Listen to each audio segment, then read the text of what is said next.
ምንድነው? ችግር የለውም ማማዬ። ትልቁ ላይ አድርጊውና ወሬ ሳይሆን መረጃ ይከፍትና እኔ ትልቁ ላይ ላድርግ።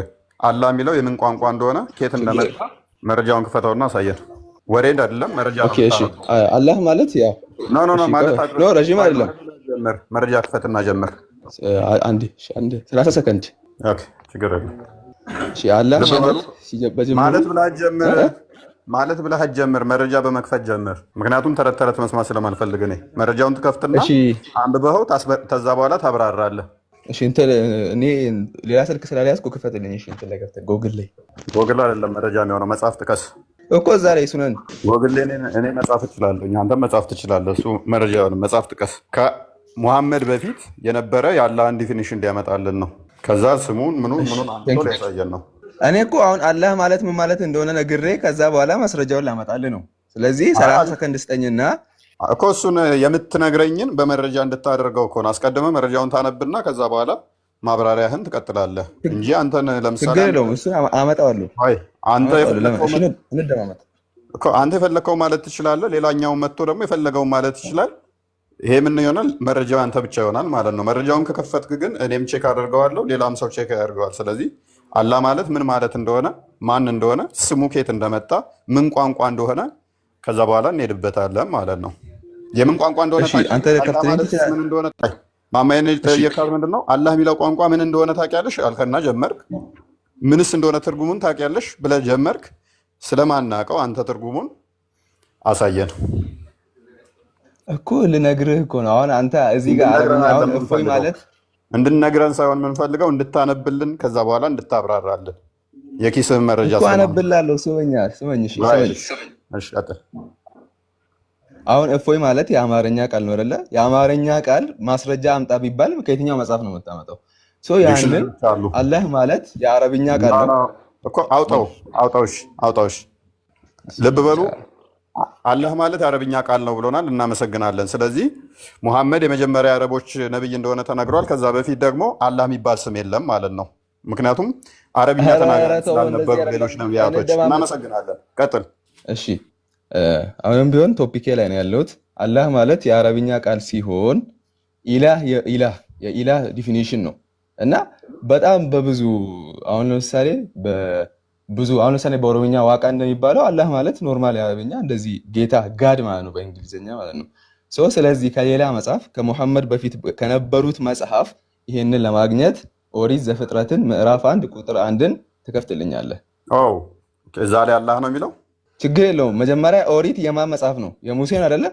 ስለዚህ ልብ በሉ አላህ ማለት ምን ማለት ነው? አረብኛ ቃል ነው። አላህ ማለት አረብኛ ቃል ነው ብሎናል። ኦኬ ኦሪት ዘፍጥረት ምዕራፍ 1 ላይ ደግሞ አላህ ሚላለ ማለት ነው። ቴንኪው። እሱን በአረብኛ ትከፍትልኛለህ። ያው አረብ መጽሐፍ ቅዱስ ይሁን እንጂ አረብኛም ይሁን እንግሊዝኛ ትቀበላለህ አይደለ? ኦኬ ኦሪት ዘፍጥረትን ምዕራፍ 1 ቁጥር 1ን በአረብኛው ትከፍትልኛለህ ማለት ነው። ችግር የለውም። እኛ ኦሪት ዘፍጥረት የማን መጽሐፍ ነው? በማን ጊዜ? ቴንኪው። ሙሴ አረብ ነበር እንዴ? ሙሴ ነብይ ነበረ። የእስላም ነብይ ነበር አይደለም ብዬ አልጠየቅኩም። ሙሴ አረብ ሀገር ነበር ወይ? በምንድን ነው የጻፈው? ስለዚህ በአረብኛ ነው ከፍላለሁ። አረብኛ ተናጋሪ ስላለው አትፍራ። ኖ አትፍራና የአረብኛውን ኦሪት ዘፍጥረት ምዕራፍ 1 ቁጥር 1 ከፈተና አመጣው። ቆይ መፍራትም ምን አመጣው እኮ ለምን ትችላለህ? ምን አመጣው? ምክንያቱም ራስ መለስክልኝ እኮ የሙሴ መጽሐፍን አልከኝ። ሙሴ አረብ ነው ወይ ስልህ አይደለም አልከኝ። ሙሴ ምንድን ነው እሱ? ነብይ ነው አልከኝ። የአረብ ክርስቲያኖች ኦሪት ዘፍጥረትን አይቀበሉም ነው? አዳምጥ። ምክንያቱም የስም መመሳሰል የአካል አንድነትን እንደማያመጣ አንደኛ የምታውቅ አይመስለኝም። ሁለተኛ ደግሞ አላህ ማለት ፕሊስ አትሳቅ። ወይ አንዲት መረጃ እኮ ገና አላወጣም። አላህ ማለት አረብ ነው ኢላ ከሚል የመጣ ነው ምናምን ብለህ ጀመርክ። እሱን ገና ጠይቃለሁ። ማስረጃ አዘጋጅ። ማውጣት እንደማትችል እንደምን ትስቃለህ? እኔ አውጥቼ አሳያለሁ። ኢላ ማለት ጣዖት መሆኑን አሳያለሁ። ፕሊስ ያወራኸውን ራስህ እኮ መለስክልኝ እኮ። ሙሴ አረባዊ አይደለም ካልከኝ መረጃን ራሱን አፍርሰዋል። ምክንያቱም አረብኛ ነው ብለህ ስለተጀመርክ ማለት ነው። ስለዚህ አረብኛ መሆኑን አሁን አላህ አሳየኝ። ኦኬ የአረብ ሀገር ውስጥ የሙሴ መጽሐፎች አይሰሩም ማለት ነው? ኦሪቶች አሳየኝ ቅድሚያ። አይሰሩም ማለት ነው? ይመልስልኝ። አላህ ማለት አረብኛ ቋንቋ መሆኑን አሳየኝ። ጋድ እኔ የምልህ የአረብ ክርስቲያኖች ይቀበላሉ ወይስ አይቀበሉም? አላህ ማለት አረብኛ መሆኑን ቅድሚያ አሳየኝ። አረብኛ ኔም እሺ መሆኑን ቁርአን ላይ ልክፈትልክ። ቁርአን አረብኛ አይደለ? ቁርአን ላይ ልክፈትልክ። አላህ ማለት አረብኛ እንደሆነ ላሳይክ። ቴንክ ዩ። እኛም እያልን ያለ ነው ይሄንን ነው። አላህ አስቀድሞ መጽሐፍ ቅዱስ ላይ አለ፣ ቁርአን ላይም አለ። አንተ መክፈት ፈረክ። ቆይ አዳምጥ። አላህ አስቀድሞ በነቢያት አልተሰበከም። አላህ የሚባል ስም አስቀድሞ በነቢያት አይታወቅም። ሙሐመድ ያመጣው ነው የምንል ለዚህ ነው። ሙሐመድ ከማምጣቱ በፊት አላህ የሚባል ኦኬ። ኦሪትን ያመጣው ሙሐመድ ነው። ኦኬ በአረብኛ ኔም ነው ብለኸኛል። ኦሪትን ደግሞ የሰበከው ሙሴ ነው ብለኸኛል። ሙሴ ደግሞ አረብኛ ተናጋሪ ስላልሆነ አላህ ብሎ አያውቅም። ኦኬ ስለዚህ አሁን መጽሐፉን ልንጥል ነው ማለት ነው አለ። ኦሪቱን ሙሉ ልንጥል ነው ማለት ነው። ለምንድን ነው የምንጥለው? አላህ የሚል ቃል ከተገኘበት ሙሉ ኦሪት ልንጥል ነው ማለት ነው። ለምንድን ነው? ፕሊዝ ምን ጭንቅላትን እንዴት ነው የምትጠቀመው ወዳጄ? ትርጓሜ ታውቃለህ? ኧረ አንተ ተጠቀም እንጂ ወላሂ ምንም። ቆይ አዳምጥ። አማርኛ ቁርአን ታውቃለህ? ትርጓሜ አውቃለሁ በደንብ። ኦኬ ቁርአን በአማርኛው እንዴት ተጻፈው? አይ ተጽፏል አለ። ቁርአን በመጀመሪያ የተጻፈው ለምሳሌ ሙሐመድ ፈጣሪ እያለ ነው የሰበከው። በአማርኛ ነው የሰበከው ሙሐመድ። ቁርአን ላይ ፈጣሪ አይልም። ፈጣሪ የሚል ብናገኝ ስለዚህ ቁርአን ስህተት ይሆናል ማለት ነው። አምላክ ፈጣሪ የሚሉ ቃላቶችን ካገኘን አማርኛ ስለሆኑ ሙሐመድ ተሳስቷል ማለት ነው ወይንስ ተርጓሚያኖቹ እንደዛ ተርጉመውታል? ኦኬ ይሄንን እኮ ሲያምኑ የነበሩት ከሙሐመድ በፊት የነበሩት የአረብ ክርስቲያኖች ናቸው። አላህ ብሎ ሲያምኑ የነበሩት ሲያምኑ ሳያምኑ ብዬን ያልጠየቁም። ስለዚህ የነቢያት አስተምረው ከተባልክ ነቢያቶቹ ይህንን ስም ጠርተዋል ወይ ነው እንጂ በኋላ ተርጓሚያኖቹ እንደዚህ ተረጎሙት ወይ ብዬ አልጠየቅኩም። እኔ ተርጓሚያንና ነቢያቶቹ ይህንን ስም ጠርተው ሰብከውበታል ወይ? ስም ነው አይደል? አላህ ማለት አላህ ስም ነው አይደል? ወዳጃችን አሁን ይኸውልህ እኔና አንተ በጣም ይህን ነገር ለመዝጋት ቀላል ነገር ነው። የአረብኛ መጽሐፍ ቅዱስ ተቀበላለህ? አሁን ኦኬ ሚውት ታደርገውና ክፈተው መረጃ እሱ ነው ያስማማናል ማለት ነው። አንተን ከፍቼ ላሳየህ፣ አንተ ደግሞ የአንተን ከፍተህ ታሳየኛለህ። ምንድን ነው የምታሳየኝ? ነቢያቶች አላህ ብለው እንደሰበኩ በቋንቋቸው ታመጣልኛለህ። ማታመጣበት ምክንያት ግን ራስን ተኩሰህ ገለሃል። አላህ ማለት አረብኛ ኔም ነው ስላልከም ማለት ነው። ነቢያቶች ደግሞ በአረብኛ የተላኩ ስላልሆኑ ሙሐመድ ብቻ ነው የተላከው። አሁን ክፈተው። እሺ እኔም ከፍቼ አሳያለሁ። አላህ ማለት ጣዖት እንደሆነ አሳያለሁ። ከፍቶ ማየት ይችላል። አላህ የሚለው ክፈት ጋድ አንተ መክፈት አለ። ይሄ ስልክ ብቻ ላይ ያዝኩት። ኦኬ መረጃ ሲኖር ዘና ታዲያ መረጃ ሲኖርና የኔን ላሳይ። ሁሉም ሰው የአረብኛ ኦሪት ዘፍጥረት ምዕራፍ 1 ቁጥር 1 ላይ ሄዶ አላህን ማግኘት ይችላል። እውነትህን ነው። እኛም ደንግጠናል ስናገኘው። አረብኛ ራስን እያታለልክ ትኖራለህ። ተሳስተህ ነበር እንደ ወንድማችን ኔምለስ። እንደ ነገሩ ስምህ ራሱ ስም አልባ ነው ለካ። ያለህን ስም እንዴት ልታገኘው ትችላለህ? ፐርሰናል አታርገው። ፐርሰናል አታርገውና ወደ ማስረጃ ኔምለስ ስላልክ አስቸገረኝ እኮ። ትርጓሜ ስተረጉመው ስም አልባ ብለህ ያለህን ስም ፈልጎ ማግኘት ይከብዳል። ለዛ ነው። ሕፃን ልጅ ነህ እንደ አንተ። አይ እሺ ምን ብዬ ልጥራ እስቲ? በአማርኛ ስምህ ማን ነው የሚለው? በአማርኛ ንገረኝ። ስም አልባ ታዲያ ምን አጠፋሁ? ስም አልባ ብለህ ታዲያ ለምን ትበሳጫለህ? አይ ኖ አይ በቃ የጨዋታ ጀመርክ እንትኑን ትተህ ማለት ነው። አይ ኖ የራስህ ስም እኮ ነው። ስም አልባ ብለህ ያለህን ስም እንዴት ትፈልገዋለህ? ልታገኘው አትችልም። ምንድን ነው አረብኛ ነው አልከኝ። አረብኛ ከሆነ ደግሞ ስለዚህ ነቢያቶች ደግሞ በአረብኛ ስላልሰበኩ እነዛ ብለው አልጠሩም። አላህ ደግሞ ሊተረጎም ይችላል። አሁን ቀጣይ ሁለተኛ ጥያቄ አላህ የሚል ስም በእስልምና ይሄንን አውጣና ህዝቡ ይኸው። ከዛ በኋላ አላህ የሚል ከሌለ ችግር የለውም። እሱ ቀጣይ እናልፋለን። ስሙ ይተረጎማል። ያላህ ስም ይተረጎማል። ስም ይተረጎማል። ማስረጃ። እሺ አሁን እኔ ኔምለስ ነኝ። ወደ አማርኛ ሲተረጎም ደግሞ ስም አልባ ማለት ነው እኮ። ያላህን ትርጉም ማስረጃ ሳየን። አሁን እንደሚተረጎም አምላክ እንደ እስልምናው ማስረጃ ስተኝ። እሱ የግብር ስሙ ነው። የግብር ስምና በአማርኛ ሲሆን አምላክ እሱ ነገርኩህ እኮ። አምላክ ፈጣሪነቱን የሚመለክበትን ስም ነው የተሰጠው ነው። አላህ የሚለውን ትርጓሜውን አላህ ማለት ትርጉሙ በአረብኛ እንዲህ ነው የሚለውን አሳየን እስኪ። በኢብራይስጡ ኤሎሄም፣ በአረብኛ ኢላህ ወይም አላህ፣ በአማርኛ ደግሞ አምላክ። ኤሎሄም የሚል እስኪ ከቁርአን ላይ አላህ ማለት ኤሎሄም ነው የሚል ከቁርአን ላይ የትኛውን? የአረብኛው ላይ ሐዲስም ምን ልስጥህ? ቮለንተር ስለሆንኩ እኔ ከሐዲስም አላህ ማለት ኤሎሄም ማለት ነው የሚል አትበል። ማስረጃ ነው የጠየኩህ። ጎግል ጎግል የዛሬ ስንት መቶ ዓመት ነበር የመጣው? በጣም በሆነንተር አለ እንዴ? የእስልምና ጭንቅላት ይሄ ነው ዲሌማው ማለት ነው። አትሳቅ። ሙስሊሞች የተመሰረቱት በምንድን ነው? በጎግል አንብብ፣ ነው ማለት ወላሂ ነው። ተማር መጀመሪያ። ቆይ ምንም ቆይ እንደማታገር እኔ በጣም ቆይ ብዙ ቆይ አዳምጥ። አላህ ማለት ኤሎሄ ማለት ነው ይተረጎማል ብሎናል። ስለዚህ አላህ ማለት ኤሎሄም ተብሎ የተጠራበትን የቁርአን ክፍል 1000 ዓመት እታገሳለሁ አታመጣም። ምክንያቱም ነቢያቶች ኤሎሄምን ሰብከዋል፣ አላህን ግን አልሰበኩም። አመጣለሁ ካልከኝ እኔ ቮለንተር ነኝ፣ 1000 ዓመት እታገሳለሁ። አላህ ማለት ኤሎሄም ነው ተብሎ የተገለጸበትን የአላህ ስም ኤሎሄም ነው የሚል አንድ ጥቅስ ብቻ ከቁርአንህም ከሀዲስህም ከፈለክ ማስረጃ ይኖራል ወይንስ አሁንም ትስቃለህ? በደንብ ይኖራል። እሺ ቀጥል፣ ማስረጃውን አንድ የቁርአን ክፍል ጥቀስልን። እሺ አሁን ቁል ሁወ አላሁ አሐድ የሚለውን አላህ የሚለውን እዛ ጋር ያለው አላህ አንድ ብቻ ነው የሚለውን አላህ የምትለውን ቃል ኮፒ አድርገህ ሄደና ወደ ኢብራይስጥ ኮፒ አድርግና ትራንስሌት አድርገው ኤሎሂም ብሎ ያመጣልሃል። ኦኬ ልብ በሉ። ቁል ሁወ አላሁ አሐድ የሚለውን በል እርሱ አላህ አንዱ ነው፣ አንድ ሳይሆን አንዱ ነው። አሐድና ዋህድ አንዱ ነው ሳይሆን አንድ ብቻ ነው። ቁጥር ቁጠርልኝ እስቲ። አንድ ቁጥር ምንድን ነው በአረብኛ? ዋሂድ ዋህድ። ክፍሉ የሚለው ግን ዋህድ ነው ወይስ አሃድ ነው የሚለው? አሐድ።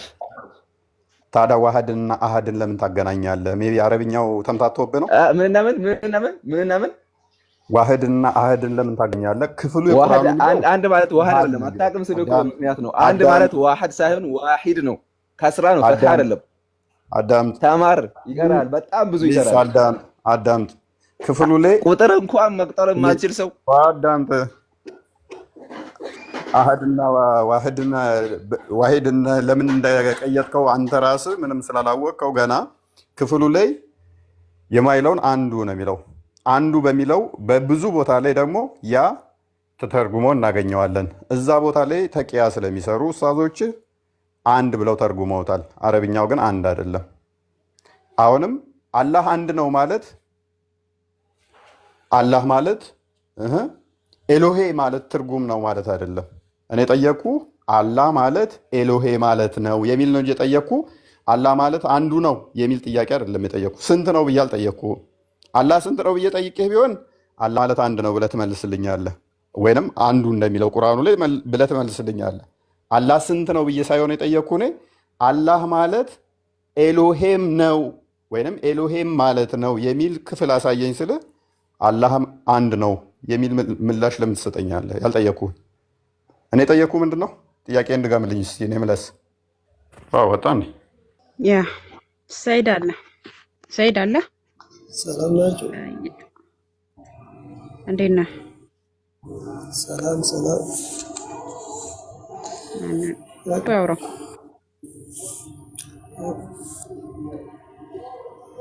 ወይ ክርስቲያን እንኳን ደህና ቆያችሁ። መልካም። አላህ መኖሩን ከመሐመድ ውጭ አላህ የሚባል የተሰጠውን ካራክተር ልብ በል ያለውን ካራክተር የያዘ ነቢያቶች የሰበኩለት አለ።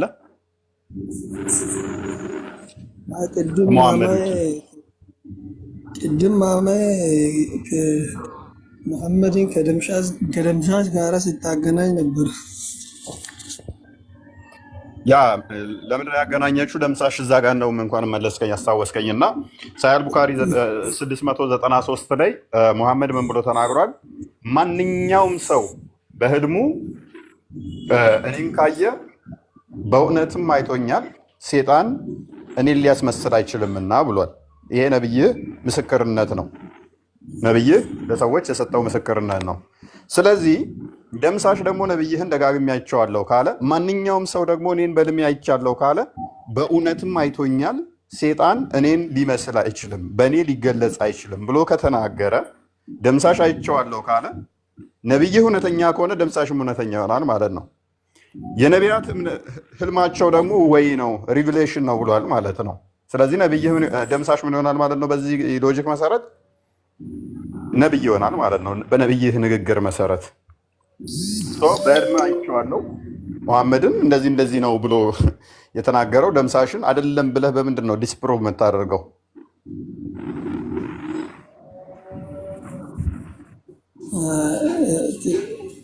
መጽሐፍ ቅዱስ ላይ ትንቢት ኤርሚያስ 29:12 አለች። እሱን እስኪ አንብብልኝና ትንቢት ኢሳያስ ምን ሆነ? ማይችለው ማንበብና መጻፍ የማይችል ነው። ሌላ ነቢይ አለው ከሱ የጠየቁህ በስተቀር ነበረ ደምሳሽ ብለህ እንደገና ደግሞ መጻፍና ማንበብ የማይችለው ምን ሆነ? እሺ እሱ እስኪ አውጪ እስኪ ቆይ አውጣልኝና አንብብልኝ እስኪ ያ ቦታ ነው። ከማውጣቴ በፊት ትንቢተ ኢሳያስን ውጪስ ትንቢተ ኢሳያስ ላይ የተጠቀሰ ቢገኝ ኢሳያስን ትቀበለዋለህ? መጽሐፈ ኢሳያስን መጽሐፍ ትቀበላለህ? ቅድሚያ ኦተንቲሲቲውን የመጽሐፉን መቀበል አለብህ። ይህንን ጥቅስ ለመጥቀስህ ከመጥቀስህ በፊት ይህን መጽሐፍ የአምላክ ቃል ነው ብለህ መቀበል አለብህ። ትቀበላለህ ኢሳያስን መጽሐፍ? የጋራ ከሆነ እቀበላለሁ። ሉክ እቀበላለሁ ብሏል። ትንቢተ ኢሳያስን የአምላክ ቃል ነው ብሎ ይቀበላል ወንድማችን ሰይድ። ትንቢተ ኢሳያስ ምዕራፍ 6 ምዕራፍ 9 ምዕራፍ 53 እጅግ ብዙ ቦታ ላይ አምላክ እንደሚወለድ በስጋ አምላክ እንደሚሰቀል ስለኛ ክርስቶስ እንደሚመጣ እንደሚሰቀል ተናግሯል። በዚህም መሰረት እስልምናን ሐሰተኛ የሚያደርግ መጽሐፍ ነው። እስልምናን ሐሰት የሚያደርግ መጽሐፍ ነው። ኢየሱስ ከቅድስት ድንግል ማርያም በስጋ እንደሚመጣ እርሱ የተባረከ አምላክ እንደሆነ ስለኛ እንደሚሰቀል ስለ ኃጢአታችን ተላልፎ እንደሚሰጥ አምላክ አባት ተብሎ እንደሚጠራ የሚናገር የመጽሐፍ ክፍል ስለሆነ እስልምናን ሐሰተኛ የሚያደርግ የመጽሐፍ ክፍል ነው። በዚህም መሰረት እቀበለዋለሁ ባልክበት ቅጽበት ላይ ከእስልምና ለቀህ እንድወጣ የሚያደርግህ መጽሐፍ ይሆናል ማለት ነው። በሁለተኛ ደረጃ መጠይቅህ ይህንን መጽሐፍ ለመጥቀስ አንተ ትንቢተ ኢሳያስ የአምላክ መጽሐፍ ነው ብለሃል። እኔ እስካነበብኩት ድረስ እስከዛሬ በቁርአን ውስጥ ዘቡር፣ ኢንጅል፣ ተውራት የሚባሉ መጽሐፍቶች ከአላህ ዘንድ እንደተወረዱ ይናገራል እንጂ ኢሳያስ የሚባል መጽሐፍ አላህ እንዳወረደ የት ቦታ ነው የሚናገረው? ሁለተኛ ጥያቄ መልስልኝና እንቀጥላለን። ከዛ ጥቅሱን የጠቀስከው ጋር እንሄዳለን ማለት ነው። ምክንያቱም አላህ ይህንን መጽሐፍ አውርጃለሁ ሲልህ አንተ ያንን መጽሐፍ መጥቀስ ትችላለህ። ካላለህ ግን ኬታ ነው የምትጠቅሰው? ቀጥል።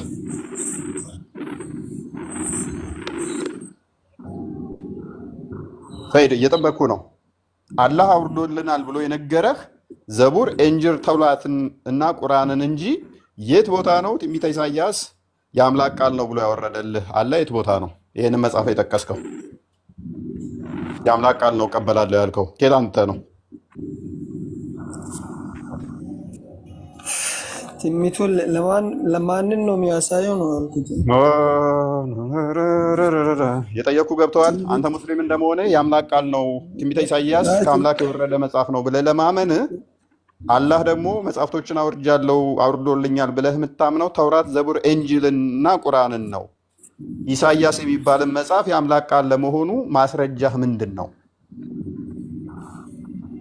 ይህንን ጥቅስ ለመጥቀስ የቻልክበት በቁርአን ነው ፈለኩ።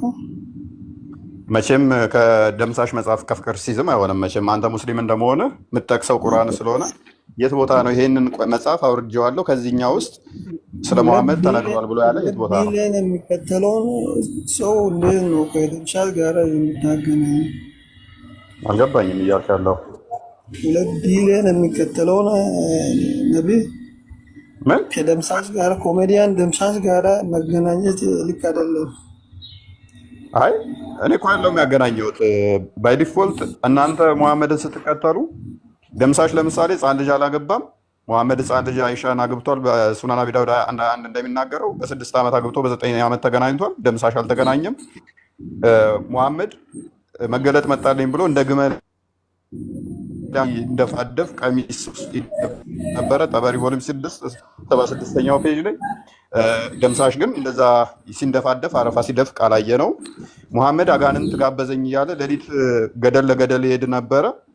ሳይ ሙስሊም 450 ኤ ላይ ደምሳሽ ግን አጋንንት ጋበዘኝ ብሎ ከአጋንንት ጋር ግንኙነት ሲያደርግ አላየነው፣ ሲሄድ አላየነው። ሙሐመድ ድግምት ተሰርቶብኝ ነው ብሎ ብቻውን ግን ለወሲብ ያደርግ ነበረ። ደምሳሽ ግን ያንን ሲያደርግ አላየነው።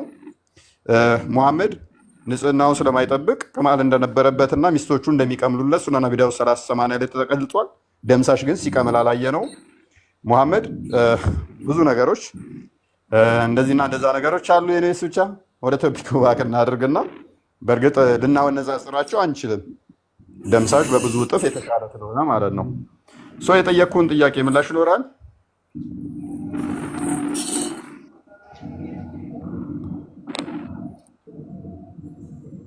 ወንድማችን ኦኬ። ለማንኛውም እሺ በቃ ክፍሉ ይነበብለትና ሙሐመድን እንደገና ሆኖም ደግሞ ሐሰተኛ ነብይ መሆኑን በራሱ በጠቀሰው መጽሐፍ እናሳየው ማለት ነው። ትንቢተ ኢሳይያስ ምዕራፍ 29 ቁጥር 11 ጀምሮ ይመስለኛል እስከ 13 ምናምን። ማማዬ ክፈቹና አንብቢለት። ማማዬ አለሽ? እሺ መክፈት የሚችል ሰው ሌላ ሰው ክፈቱለት አለው። ምን ልክፈትለት? ክርስቲያኑ ትንቢተ ኢሳይያስ ምዕራፍ 29 ላይ ገለጸው የጠቀሰው ቀደም ሲጽፍ ነበር። እንደማዋጣ ግን ሰይድ አወቅ አይደለ? ይህን መጽሐፍ መጥቀስ 9:12 ነው 29 አይ ቲንክ 11 13 መሰለኝ ከ11 እስከ 13 ኦኬ። ሰይድ አንብበው እስኪ። ሰይድ አለ? ሰይድ የለም እንደ እሱም ሚዩት ነው እያወራ ከሆነ እናንተ ሰዎች የሉም እንደ ብቻ ነው እንደማወራው የለም መሰለኝ። ሰይድ ወይ ማይክ ሼር አድርጊለት ማማይ። እሺ ማይክን ያው አነሳውልክ አለ ከላይ ነው ራእዩ ሁሉ እንደታተበበት መጽሐፍ ቃል ይሆንባቸዋል። ማንበብ የማያውቀው ይህንን አንብብ ብሎ በሰጡት ጊዜ እርሱ ታትሟልና አልችልም ብላቸዋል። ደግሞ መጽሐፍ ማንበብ የማያውቅ ይህንን አንብብ ብሎ በሰጡት ጊዜ እርሱ ማንበብ አላውቅም ብላቸዋል። ጌታም ይህ ሕዝብ በአፉ ወደ እኔ ይቀርባል፣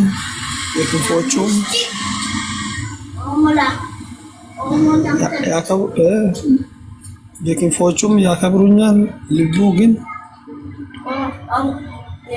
ከእኔ የራቀ ነው። አይዞህ እሺ። ሰይዳ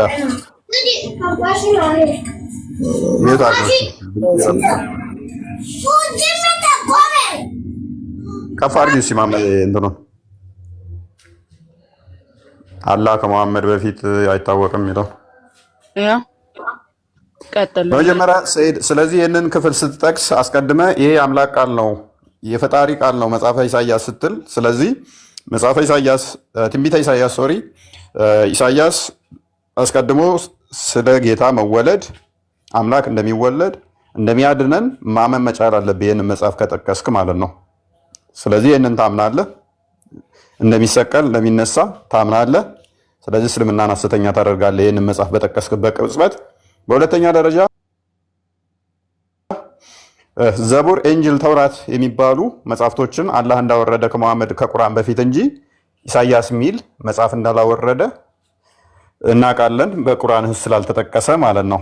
በዚህም መሰረት ይህን መጽሐፍ ልጠቅሰው አትችልም ማለት ነው። በሶስተኛ ደረጃ ደግሞ ቢጠቀስ እንኳን ፎር ሴክ ኦፍ አርጉመንት እንኳን እንደው ኢሳይያስ እኔ ያወረድኩት ነው በዛ ውስጥ እሱም የኔ መጽሐፍ ነው እነ ተውራትና ዘቡር ኤንጅል ብሎ ቢሆን ኖሮ እንኳን ምንን ማምጣት አለብህ? በትንቢተ ኢሳይያስ ውስጥ ሙሐመድ ተጠቅሷል የሚል ማምጣት አለብህ። እሱንም ማምጣት አትችልም። ነገር ግን እኛ የዋህና ቅን ስለሆንን እንርዳህ በሚለው እነኚህ ሶስቱንም ጥያቄዎች ማምጣት እንደማችላቸው እያወቅን መጽሐፉን ተቀበልንህና በዚህ መጽሐፍ መሰረት እንዳኘው እስቲ ሙሐመድን ከቁጥር 10 አካባቢ ጀምረው አድርገው እስቲ ሙሉ ክፍሉን ቢነበብ አክቹአሊ ስለ ኃጢአታቸው ምክንያት የሚናገር ነው። ተደነቁ ኖ መልሰው ጊዜ ለመቆጠብ ያህል ሜይ ቢ ጥያቄና መልስ አድርገን እንትን እንለዋለን፣ ባጭሩ እንትን እንለዋለን። እሺ ተደነቁ፣ ደነገጡም፣ ተጨፈኑም፣ እውሮችም ሆኑ። በወይን ጠጅ አይሁን እንጂ ስከሩ፣ በሚያሰክር መጠጥ አይሁን እንጂ ተንገራገዱ።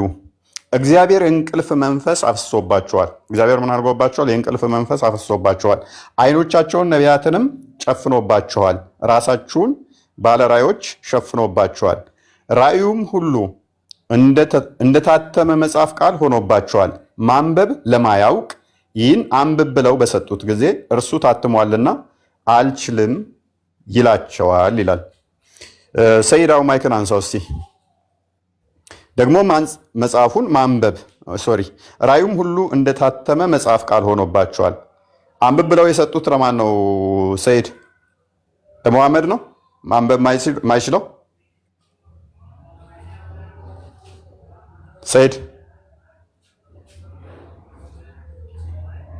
ሰይድ አለ። ሚውት ካደረገ ሚውት አያነሳ። ለመሐመድ ነው ይህንን የሰጡት። ማንን ነው የሚያሳየው? መጽሐፉን አንብብ ብለው የሰጡት ለመሐመድ ነው ወይ? ለመሐመድ ነው መጽሐፉን አንብብ ብለው የሰጡት። ቁርአን ውስጥ ሱረቱል ኢቅራ ላይ በቃ ተወው፣ ቁርአኑን ተወው፣ መጽሐፍ ቅዱሳችን ላይ እናውራ። አንብብ ብለው የሰጡት ለመሐመድ ነው ወይ? ትንቢቱ ለማን ነው? ስለዚህ ለመሐመድ ነው ወይ የሰጡት? ለመሐመድ ብለሃል። አላህ ይመሰክራል። ቁርአን ላይ ይመሰክራል። ኧረ በእናትህ ተወው፣ በቃ ይመስክር፣ ችግር የለውም። ስለዚህ ለመሐመድ ነው ወይ የሰጡት? ሰይድ መጽሐፉ የተሰጠው ቁርአን ነው። ኧረ እኔ አልጠየቅኩም ለማን ተሰጠ ብዬ።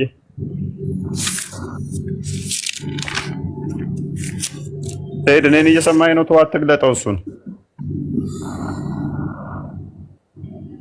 ለመሐመድ የሆነ መጽሐፍ አንብብ ብለው ሰጥተውታል አይደለ እያልከኝ ያለው? ኦኬ፣ ለመሐመድ እነማን ናቸው መጽሐፍት የሰጡት?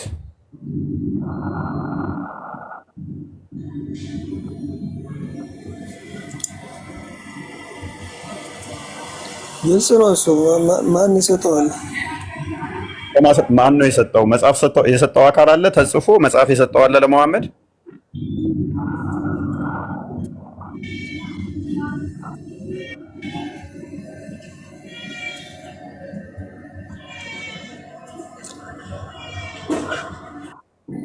አንብብ ብሎ በሰጡት ጊዜ እርሱ ማንበብ አላውቅም ይላቸዋል ነው። ለምንድን ነው ማንበብ ያላወቀው? ግልጽ አይደል? መጽሐፉ ስለታተመ ነው አይደለ? ኦኬ፣ የታተመ መጽሐፍ ለመሐመድ ማን ነው የሰጠው?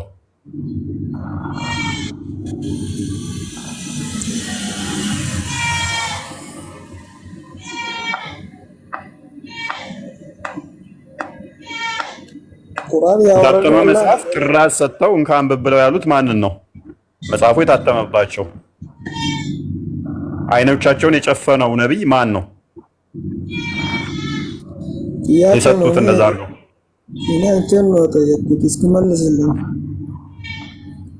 እንዴ አንተ ለመሐመድ ብለህ ስላመጣው እኮ አንተ ነው እየጠየቅኩ እንድታስረዳኝ እኮ ነው። ይሄ ነብይ ማን ነው አልኩ። ማን ነው ይሄ ነብይ? ማን ነው? አልቻለም አይደለ? ይሄን ማድረግ አልቻለም አይደለ? ይሄን ማድረግ አልቻለም ማለት ታትሟልና ማንበብ አልቻለም። ቁርአን ላይ ተጽፏል እኮ ቁርአን ላይ እንደተፈጸመ ስላልቻለ እኮ ወደሚችለው ተላለፈ ገና። ከዛ ቀጣይ ደግሞ ምንድነው? ማን ነው መጽሐፍ ለመሐመድ መጽሐፍ ተሰጥቷል ካልከኝ ተጽፎ እንካ አንብብ የተባለበትም ማስረጃ ታመጣለህ። እኔ እስከማውቀው ድረስ በልቡ ላይ ወረደ ብላችሁ ነበር የምታምኑት። ስለዚህ የተጻፈ ኪታብ እንደተሳለ ማስረጃ ማለት ነው።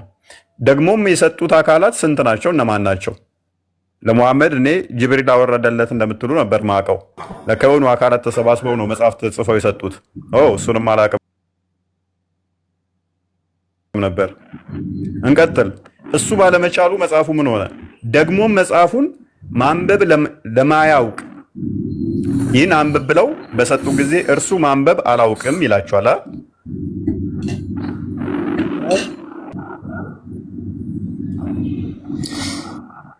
ከመሐመድ ጋር አሁን አብሮት የነበረ ማንበብ የሚያውቀው ማን ነው? ማንበብ የማያውቀው ማን ነው? እሱ ሂራ ዋሻ ውስጥ ሁለት ሆነው ነበር ማለት ነው። ማና ማን ነበሩ? ጅብሪል እና እሱ አልችልም አለ አይደለ? ታትሞበት ከዛ ደግሞ አላህም እንደዛው እሱማ አስተማሪ ነው። አሚን መሐመድም እንደዛው እሱ አስተማሪ ነው። አስተማሪው ከሆነ እንዴት አላውቅም ይላል? ሁለቱም እኮ ማንበብ አልቻሉም። ይኸውልህ ከላይ ይኸው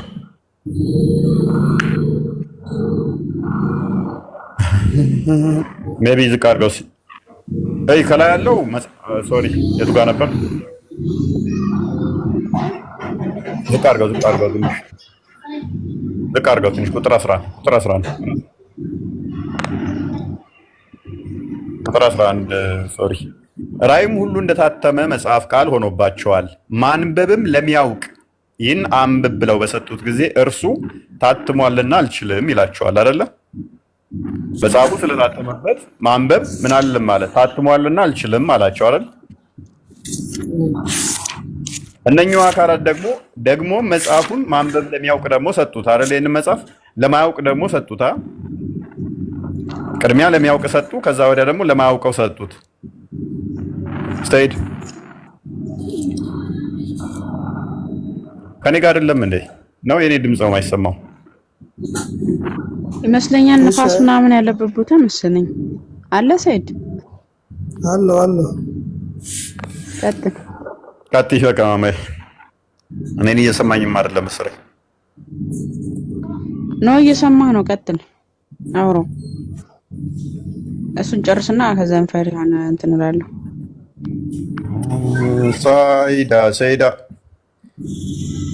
ጥያቄዎችን እኮ ይመልስልኝ ራሱ ደግሞ እንዳይጠይቀው ነበር። ይሄን ጥያቄ ከፍ አድርገው ወንድማችን አውቀውን ጠየቁት። መጽሐፍ ተሰጠው። ያንን መጽሐፍ ማንበብ አልችልም አለ። ምክንያቱም ያልቻለበት ምክንያት ታትሟልና በኃጢአታቸው ምክንያት። ቁጥር 12 ላይ ደግሞ መጽሐፉን ማንበብ ለማያውቅ ይህን አንብብ ብለው በሰጡት ጊዜ እርሱ ማንበብ አላውቅም ይላቸዋል። ምን ይላቸዋል? ማንበብ አላውቅም። እነማን ናቸው? አላውቅም አላቸው። ምክንያቱም ኦኬ ይነበብልሃል። የሰጡት አንድ አካል ሳይሆን የሰጡት ብዙ አካላት እንደሆኑ ነው የሚነግረው። የተሰጠው መጽሐፍ ነው፣ የተጻፈ ኪታብ ነው የተሰጠው። ጌታም ራእዩ እንደዛ ነው የሚለዋል። ስለዚህ ከፍ አድርግለት።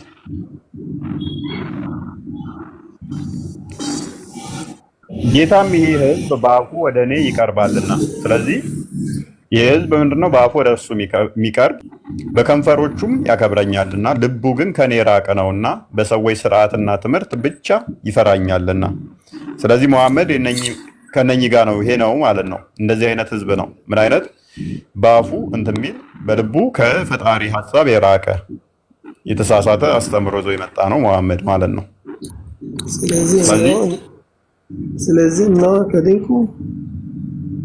ስለዚህ ነው ድንቅ ነገርን በዚህ ህዝብ መካከል ድንቅ ነገርን ታምራትንም እንደገና አደርጋለሁ ይላል።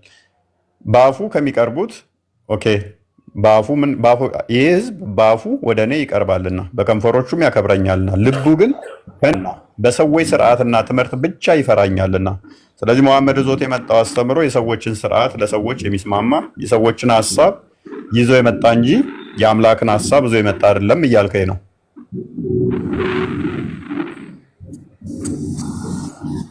አይደለም? ደከመኝ። ቀጥሉ እናንተ።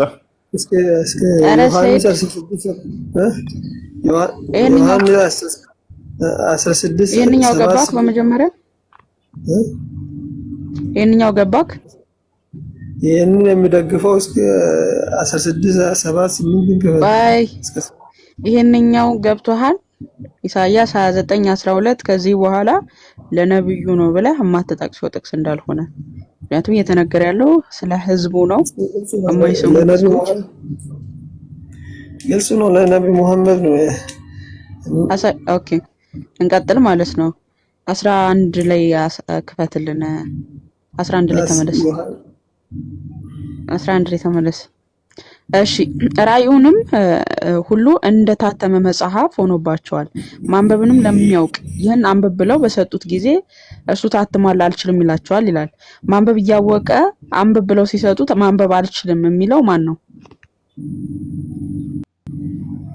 ሙሐመድ ማንበብ እያወቀ ማንበብ ይሄ ራእዩንም ሁሉ እንደታተመ መጽሐፍ ቃል ሆኖባቸዋል። ማንበብም ለሚያውቅ ይህንን አንብብ ብለው በሰጡት ጊዜ እርሱ ታትሟል አልችልም ይላቸዋል አለ ቁጥር 11 ላይ።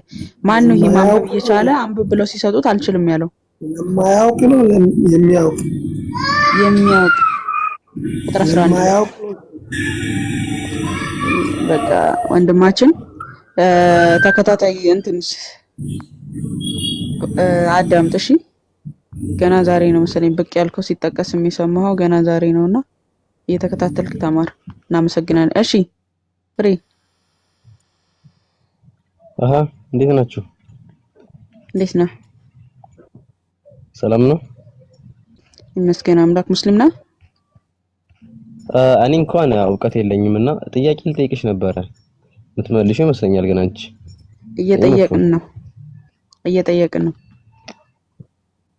ይጠይቃችሁ ነው ግን ማለት የሆነ ጥያቄ ነው፣ ቀለል ያለ ጥያቄ ነው። ጥያቄ እንቀበላለን። በምን ነገ ሐሙስ ነው፣ ነገ መተህ መጠየቅ ትችላለህ። ሐሙስና ማክሰኞ ስለሆነ ነው የቤት የምከፍተው ለጥያቄ መቀበል። ዛሬ እየጠየቅ አሁን ይሄን ራሱ በግድ ነው ያገኘሁትና አንዴ ተቀበይኝ አልወጣ ያው ፎሎ አድርጌያለሁ ታገኘኛለህ። አልቀበልም ወንድማች።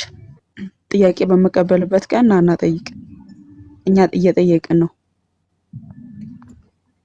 እሺ ፎሎ ተደርገሃል። ሶ ላይቭ ላይ ስታየን ና እና ጠይቅ።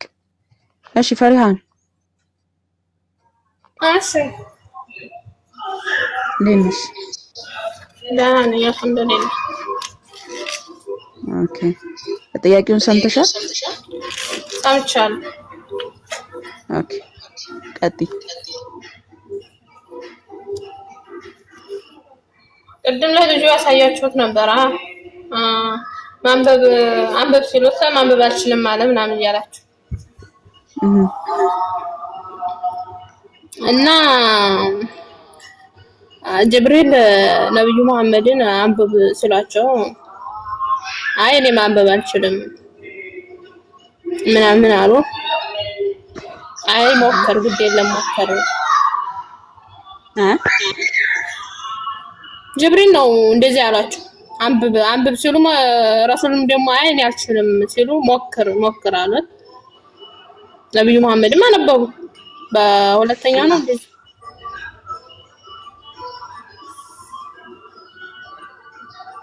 እና ኢሳይያስ 29 ለነብዩ ነው ብለሽ ታምኛለሽ? እንክፈተው። ለነብዩ ነው ብለሽ ነው የምታምኚው? ኢሳይያስ ላይ ያለው አንብቤ የተባለው ነው። ለነብዩ ነው ብለሽ ነው የምታምኚው? አዎ ጅብሪል ናቸው ነብዩ መሐመድን አንብብ ሲሉ አይ ማንበብ አልችልም ቁርአንን ነው። ኦኬ ከፈትላት እስቲ ቁጥር 11 ጀምሮ እንመልከተው። ራእይን እንደታተም ጥያቄ ካላት ወይ የራሷን ጠይቅ እንጂ የኛ የገባት ማን መሰለኝ ያ ማንበብ አልችልም የሚለው ስለተመሳሰለባት ብቻ ከነብዩ ጋር እንትን ለማለት ሞክራ ነው። እሺ ቀጥሉ።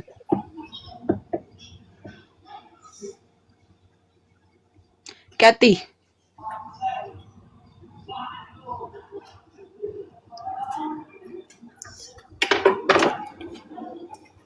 ፈሪሃን ወይ ቀጥይ።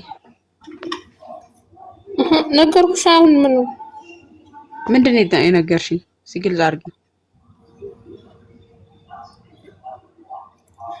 አዎ እኔ የሰማችሁ ማነው አላነብም ያለው ማነው አንብብ ያለው አይደለ? ይሄን ነው የሰማችሁ እና ያለው ጅብሪል ነው። አላነብም አይ ማንበብ አልችልም እንዴት እችላለሁ ያሉትም ረሱል ሰለላሁ ዐለይሂ ወሰለም ናቸው።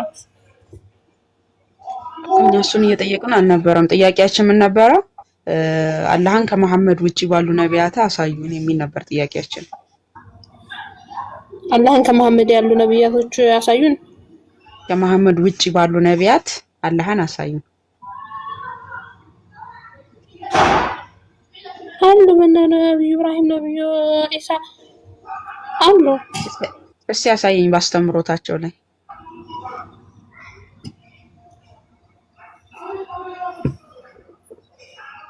ነብዩ እሱ ነው ነብዩ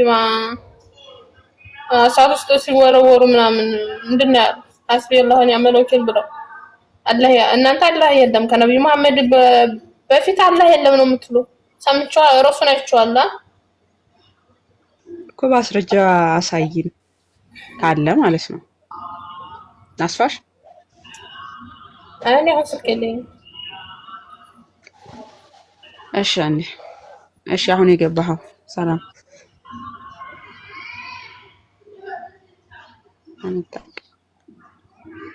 ተነጠቀ።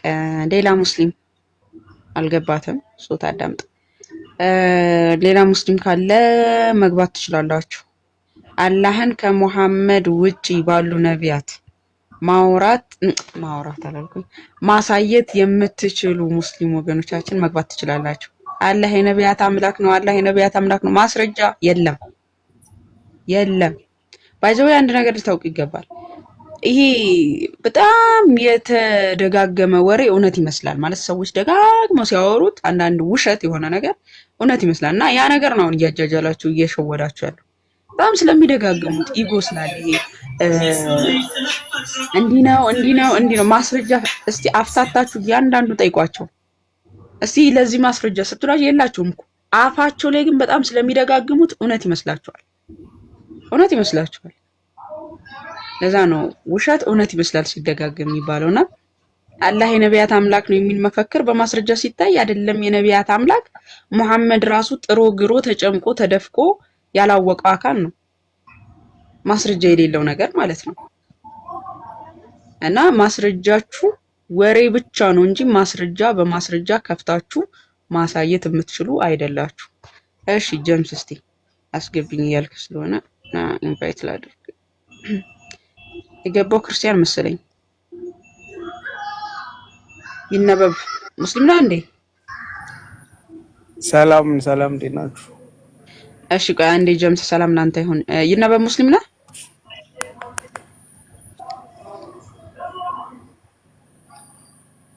ይነበብ እሺ ጀምስ ቀጥል። ሙስሊም ነው? አዎ ሙስሊም ነኝ። ኦኬ ጥያቄውን ሰምተሃል? አዎ ሰብቻለሁ። ኦኬ አሁን ማለት ሁሉም ነቢያቶች የሚያመልኩት አላህን ነው የሚባለው ውሸት ነው እያልሽ ስትይ ሰምቻለሁ። እንደገና ደግሞ በመጽሐፍ ቅዱስ ውስጥ መሐመድ ተጠቅሷል የምትሉት መሐመድ እሱ ነው ወይ የሚል ነገር ነው አይደል? እዛ ጋር ያወጣሽው ጥቅስ እሱ ነው ወይ ፈር የሚያደርገው የሚል ነገር ነው የሰማሁት። አላህም በነቢያት ሁለት ነገር ነው የሰማሁት። አንድ በነቢያት ሲነገር የነበረው አላህ ራሱ ነው እና እስልምና እሱን አላህ ነው የሚገዛው፣ ሙስሊሞች እሱን አላህ ነው የሚገዙት የሚለው ውሸት ነው፣ ማስረጃ የለውም እያልሽ ነበር። በሁለተኛ ደረጃ ደግሞ ውጪ ባሉ ነቢያት አላህን ማሳየት ትችላለህ? አዎ ያው ከኢብራሂም ጀምሮ ወይም ከአብርሃም ጀምሮ ፈጣሪ ነው የተገዙታ። ማስረጃ ሲያወጣና እነዚህ ነቢያት በራሳቸው አስተምሮ አንዴ ያስገቡኝ አላህን አንድ የሚታርግ ቅድም ስትጠራ ነበርከው። አላህን ማሳየት ከቻልክ ቀጥል፣ ማስረጃ አውጥታ። ኦኬ ስለዚህ ፈጣሪን አለመገዛታቸውን አንቺ ታሳይኝ ትችላለሽ? ፈጣሪን አይገዙ። ለምሳሌ የአብርሃም አምላክ አብርሃም የሚያመልከው አምላክ ያው አላህ ይባላል። እንግዲህ የስሙንትን ችግር የለውም በአረብኛ ሊሆን ይችላል። ማስረጃ አውጣና ወንድማችን እኔ እኮ አሁን እኮ ወይኔ ማስረጃ ምንም ማስረጃ የለውም እኮ ማስረጃ ክፈትና ሙሳ አላህን ሰበከ ካልክ ከራሱ መጽሐፍ አስተምሮቱ አሳየን። እና ካዲያ ምንድነው ሊገዙ የሚችሉት? ሁሉም ድንጋዩም ሊያመልክ ይችላል። አንድ አምላክ ነው ማመልከው ብሎ ነው የሚያምነው። መቼም የሚያመልከውን አምላክ ነው የሚለው። ከዛ ውጪ ሊለው አይችልም። አንተ አሁን ድንጋይ አብርሃም ድንጋይ አመልክም ነበር፣ ኢብራሂም ድንጋይ አመልክም ከፍተህ ነበር። አሳየን። ቀላል ጥያቄ እኮ ነው። ጣዖት አምላኪ አልነበረም ማለት አሳየን። አላህ የሚባልን መሐመድ የሰበከውን አምላክ ኢብራሂም ሰብኮት እንደነበረ ሙሳን ሰብኮት እንደነበረ በማስረጃ አሳየን ነው እየተባልክ ያለው። ሌላ ውስጥ አትግባ። ምንም ማስረጃ ያስፈልገውም እኮ ይሄ የሚታወቅ ኮመን ሴንስ እኮ ነው። በጣም ኮመን ሴንስ ነው። አብርሃም የሚያመልከው አምላክ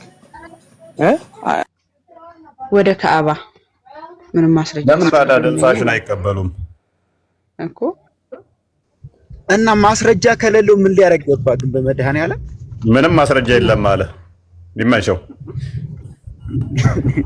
በቃ በተመስጦ ብቻ መሄድ ነው። እኔ ግን አሁን እንትን የሚለው ጋር የማያነብ የተባለው ጋር ማማዬ እዚህ ጋር እኮ መጽሐፉን ነው የሚለው። አሁን እኛ ጋር ማለት ነው መጽሐፍ ይሰጣቸውና መጽሐፍ የማያነብ ነው። እነሱ ጋር ግን ሲገለብጡት ያንን እንደመሐመድ ነው የሚሉ ከሆነ ይምጣለ። ግን ማን ጋር ነው?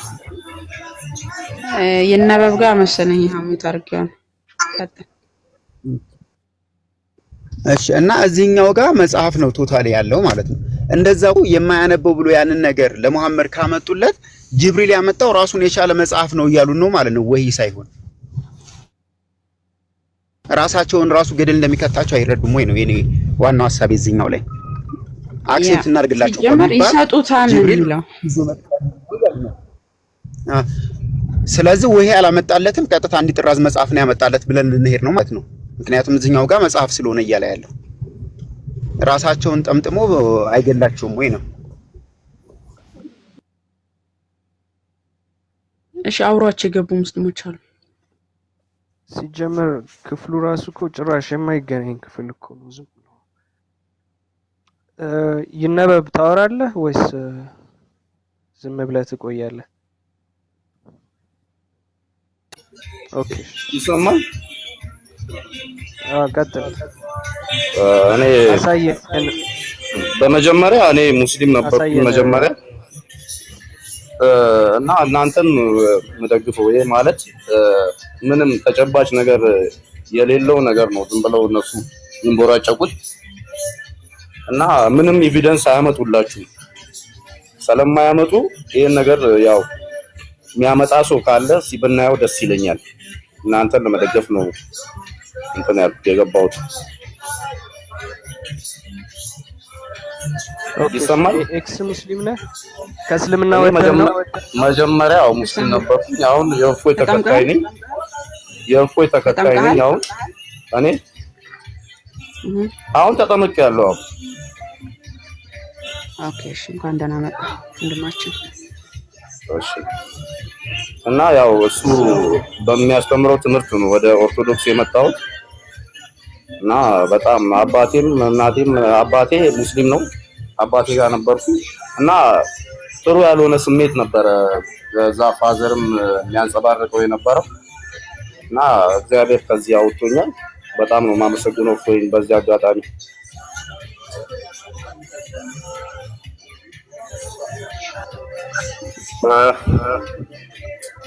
እንኳን ከጨለማ ህይወት እግዚአብሔር ረድቶ አወጣ። አሚን አሚን። እፎይ እንኳንም ወደኛ ህብረት ክርስቶስ ቀላቀለ። አሚን አሚን አሚን።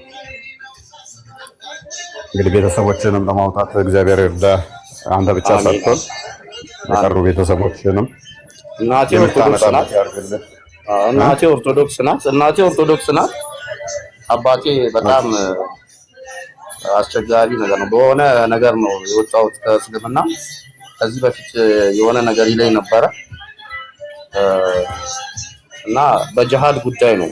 ጅሃድ ያው ሲታወጅ ንጹሃንም ሞቱ ምንም ሞተ ያው ወደ ገነት እንገባለን ብለው ስለሚያስቡ እኔ በዛ ነገር ነው ከፋዘር ጋር ብዙ ጊዜ ተቃርኜ የቆየሁት እና ዛሬ ላይ ያው ጥሩ እምነት ጋር ተቀላቅያለሁ። ፈጣሪን አመሰግነዋለሁ።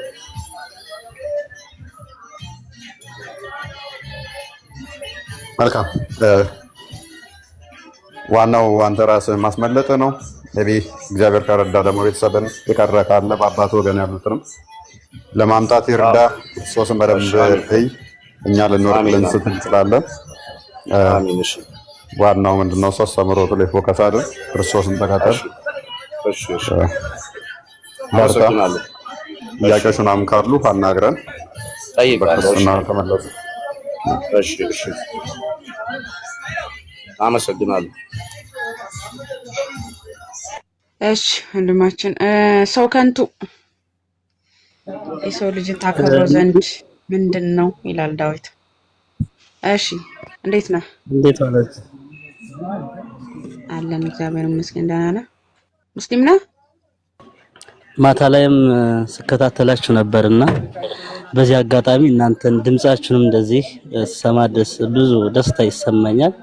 አድንቆቴንም ለመግለጽ ነው።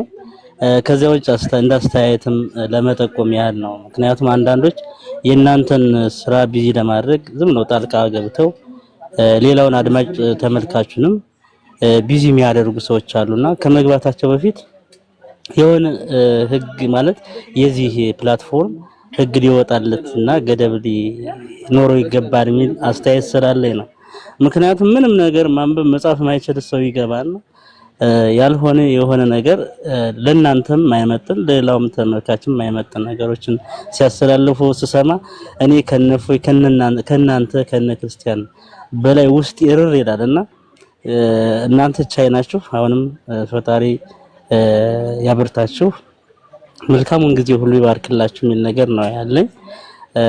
ስለዚህ የሚገቡ ሰዎች ላይ መጀመሪያ ከመግባታቸው በፊት ጥልቀት ያለው ማስረዳት የሚችል ሰው መግባት አለበት። እኔም በቃ ኦርቶዶክስ ነኝ አይደል? ስለዚህ ሊያሳምነኝ የሚችል ሙስሊም ካለ ገብቶ አስረድቶ ያሳምነኝ። ከኦርቶዶክስ ወደ ሙስሊም መሄድበትን አግባብ አውቄ ተምሬ መሄድ ይችላል።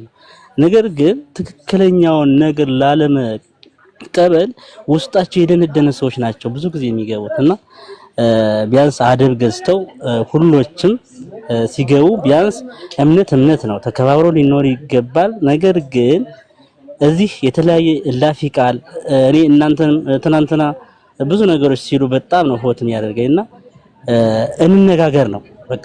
እፎይን ሊያሳምን የሚችል ማስረጃ ማቅረብ ከቻለ መውሰድ ነው። ከዚያ ውጭ ደግሞ ማስረጃ ከሌለ ደግሞ መከተልና መቀበል ነው፣ ይቅርታ ብሎ መቀበል ነው እንደኔ የምገነዘበውና ምናልባት ጊዜያችሁን የተሻማባችሁ ይመስለኛል። ለማንኛውም እወዳችኋለሁ፣ አከብራችኋለሁ። አመሰግናለሁ። እግዚአብሔር ይባርካችሁ። በነገራችን ላይ እዚህ ላይ ማማየት ቀጣይ ያለሽ ትንሽ ለማለት አይደል አንድ መታወቅ ያለበት እኛ ማን እውቀት አለው ማን የለውም የሚለውን ስለማናቅ ዝም ብለን ነው ረንደምሊ የምናስገባው። ምክር ለእኛም ልጆች ይሰራል ማለት ነው፣ ሳታውቁ ዝም ብላችሁ የምትጣሉ። ኤኒዌይስ ግን ምንድነው እሱ እዚህ ገብተው የሚዳረቁ ልባቸውን ያደነደኑ ላልከው እነሱን እንፈልጋቸዋለን፣ እንደውም በደንብ እንፈልጋቸዋለን። እውነትን ላለመቀበል ልባቸው የደነደነ ሲደርቁ ገብተው እንፈልጋቸዋለን። እነሱ እዚህ ገብተው በመድረቃቸው ሳይሆን እኛ እንትን የምንለው እውነት ያናድዳል ሲጨቃጨቁ፣ ወይንም ደግሞ እውነት ተገልጦላቸው እውነቱን እያዩ ላለመቀበል ሲፍጨረጨሩ ሲክዱ በጣም ደስተኛ ነን። ምክንያቱም ከስር እውነትን ፈልገው ቁጭ ብለው ነው ተዛው የሚማሩ አሉ። እነኛ ከስር ያሉት የሚማሩት ይሄ ግልጽ መረጃ መጥቶለት እውነትን ሲሸመጥ ሲክድ በቃ ተበሳይተው ጥለው የሚወጡት ብዙ ናቸው። ገስት ላይ ከሚገባው ይልቅ ከስር ቁጭ ብሎ ነው ተዛው የሚማሩ አሉ። በትክክል መረጃ መጥቶለት እውነት ተገልጦለት እያየ አልቀበልም ሲል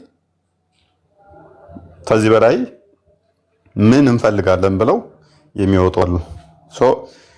ተደራሽነት ታሳቢ አድርገን የምንሰራው የትኛውን ነው? እላይ ያለውን ኦዲየንስ የገባውን ብቻ ሳይሆን ከስር ደግሞ መረጃን እያዩ አይምሯቸውን አገናዝበው ምንድን ነው እየተወራው ያለው ብለው አይምሯቸው የሚጠቀሙ አሉ።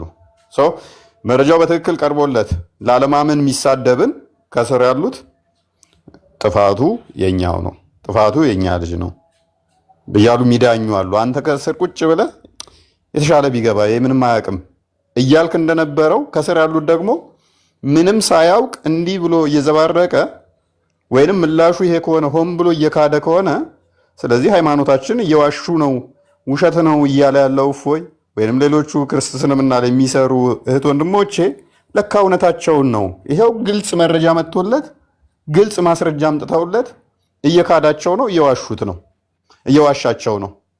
ስለዚህ እስልምና ውስጥ ምን እንሰራለው ይላል ከስር ያለው ማለት ነው። በውስጥ ቴክስት ያደርግልናል። አየህ እሱን ታሳቢ እናደርጋለን። ከዛ አንጻር ነው የእናንተንም ኮንሰርን እንዳለ ሆኖ ማለት ነው። አግኝተኝ ከሆነ እሺ፣ አመሰግናለሁ። ጥያቄ መጠየቅ እችላለሁ? እፎይን እስቲ ፈሪሃን እኔ ዛሬ ፈቀድኩልሽ። እፎይን ጭመቂው፣ እስቲ ጭመቂው፣ ላስፋሽና ጭመቂው። ይኸው ያዡ።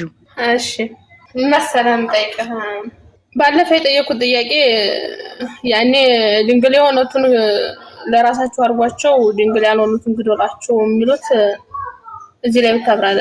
እነዚያ ድንግል ያልሆኑት ምን አድርገው ነው ግደሏቸው የሚባለው? እነዚህን ስለራሳቸው አርጓቸው ያሉት ራሳቸው ምን እንዳረጓቸው ነው ለራሳቸው አርጓቸው ያሉት?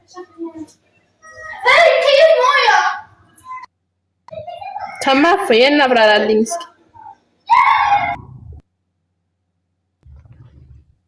ኦኬ እፎ ያለ አልሰማም። አሁን መጣ። አይሽ ፈሪሃን ፈርቶሽ ነው እኮ። አይ አልመጣልኝም ጥያቄዋ። አይ ቲንክ በበዓል ምክር የሄዱትን ዘወልቅ ላይ ያለውን ይመስላል። አዎ የጠየቅኩህን ስትለኝ እያሰብኩት ነው። መች እንደጠየቀችኝም አላስታውስም። አንተ ሳይሆን እዚህ ቤት ይሁን የሆነ ቤት ዞሮ እንደዚህ ብለን ሌላ ቤት እንመልስልሻለን ምናምን ብለውኛል። እዛ ይሄንስም አለ።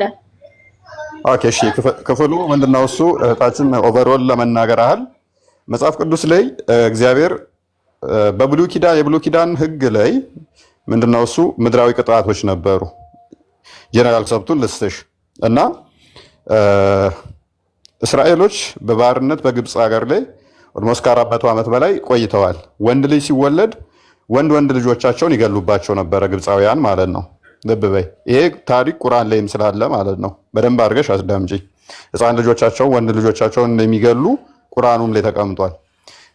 ግብፃውያን ይህን የሚያደርጉት ምንድነው? እስራኤሎች አቅም አግኝተው ወንድ ከወለዱ ጦርነት ከፍተው ይገሉናል ብለው ስለሚያስቡ ወንድ ልጆቻቸውን ግብፃውያን ይገሉባቸው ነበረ። እግዚአብሔር ደግሞ ለአብርሃም ዘፍጥረት ምዕራፍ 15 ላይ፣ ዘፍጥረት ምዕራፍ 12 ላይ፣ ዘፍጥረት ምዕራፍ 17 ላይ፣ ዘፍጥረት ምዕራፍ 22 ላይ ቃል ኪዳን ገብቶለታል። ወደ ተባረከችው ወደ ቅድስቲቱ ከተማ እንደሚያስገባው እንደገናም ደግሞ በዘሩ አህዛብ እንደሚባረኩ ነግሮታል።